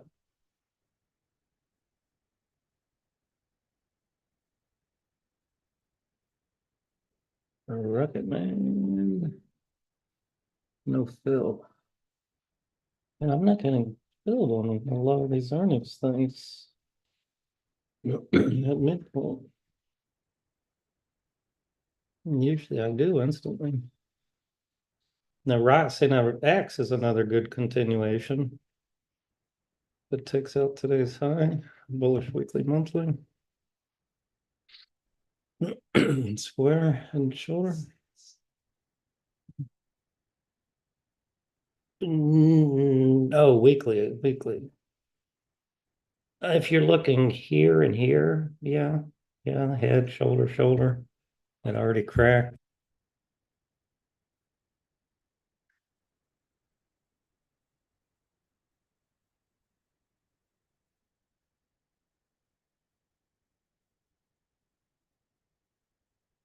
Andy hard, don't like. Twilio, we couldn't get far enough away. Tandem looks lower. Clorox, it's in a sector that is relative strength today.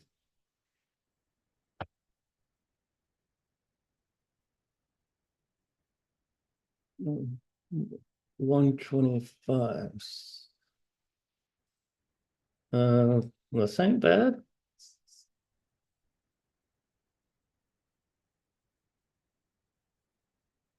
One 124, 124s naked are 80 cents. Not bad.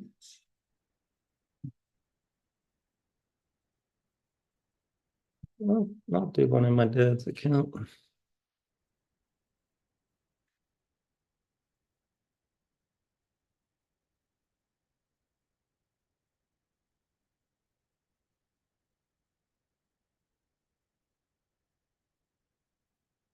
No fill at midpoint. It was 75 by 85. Wow, I guess, you know what it could be? That they're wanting to be paid. They're not wanting to be paid more. That's a closing breakdown.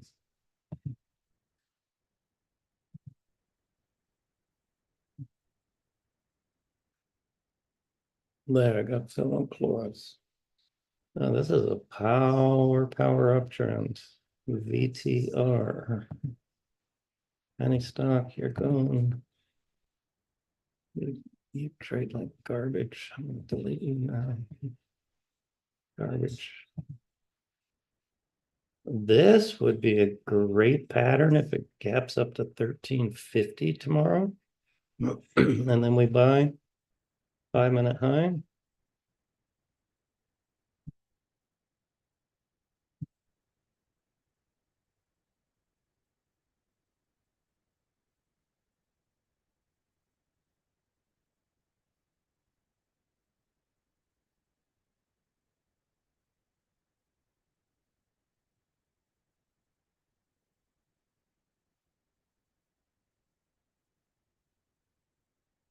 Wow, I didn't know Mister was $1,500.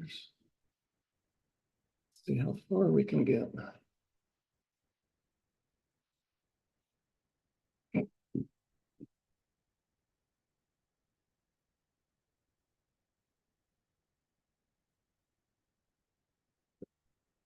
Hey Sam, look at the 1250 puts on Mister. And look at the quotes starting at 1300. You see how that 105 bid just jumps out there? Isn't that interesting?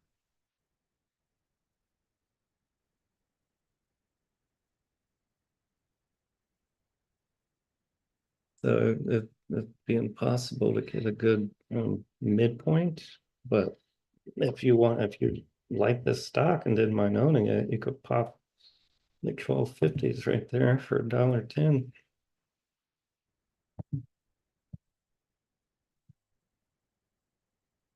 This is upside shakeout. Looks horrible.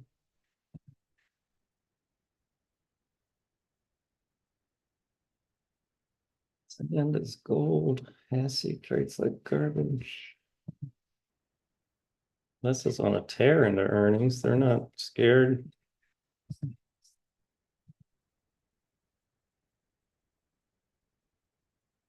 There's a inverse head and shoulders over yesterday's high. Would be a buy. I set an alarm 2720.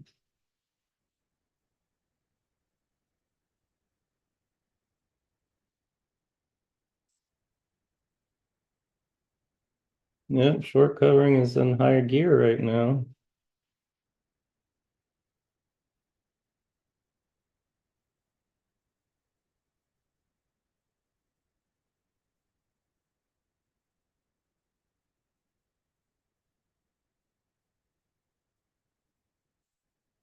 Ryan is strong.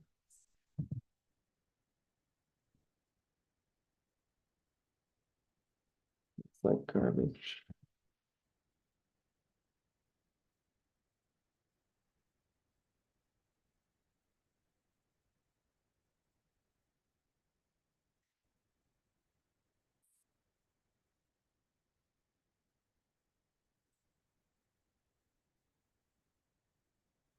There's Post. That's bullish. Yeah, post office.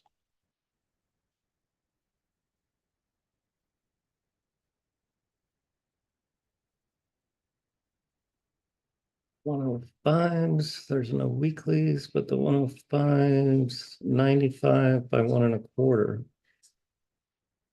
And $5 wide put spread is 60. I'm gonna see if I can get 70. 75.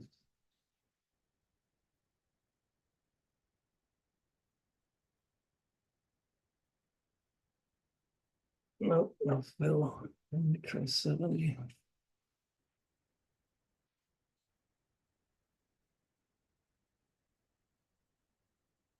No fill. That's a bullish pattern on time frames. Wow.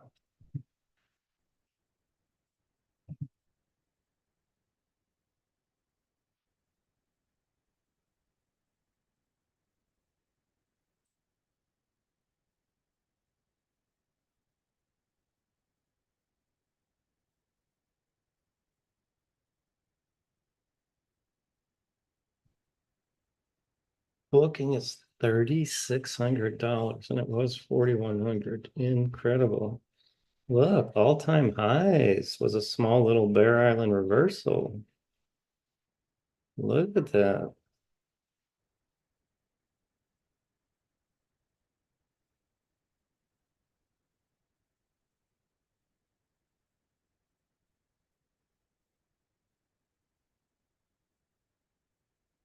Boom. That's the name of your buddy, Alex.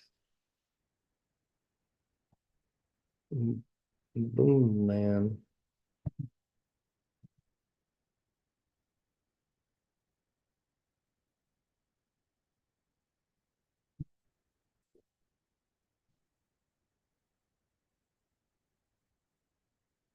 That's it. I went through all those earnings. Wait, no, I didn't. This is in the morning. Wow.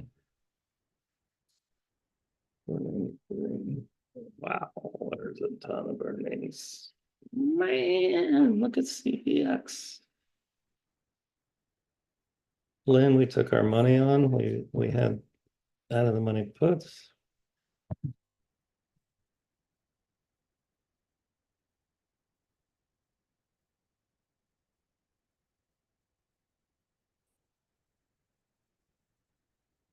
Dunking low alarm.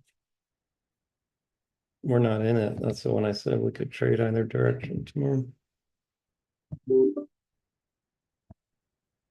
5-minute warning from trade station.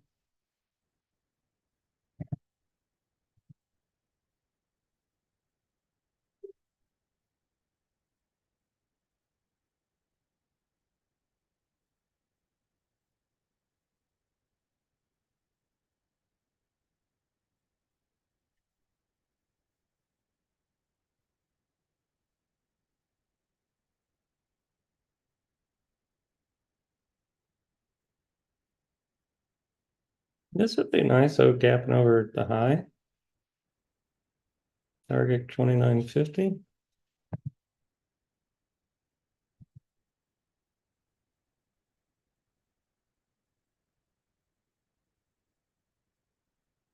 All right, we're done for the day.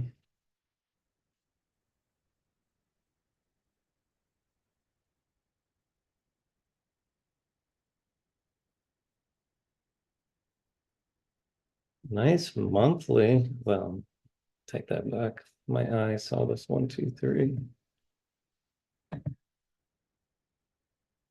Bottoming pattern above the 20 and 50. Let's take it over yesterday's high.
All right, y'all have a good night. Let's put in post market here.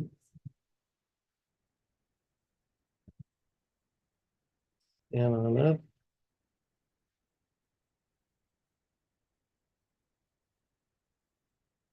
Intel. Wow, Greg, look at Intel. You are such a dog. 174, Amazon's getting hit. Look, you just got to see which one of these are the market minder. You know, the neck change is flickering around. That's fun. But do you remember they were number one? So it's funny how they lost their mojo.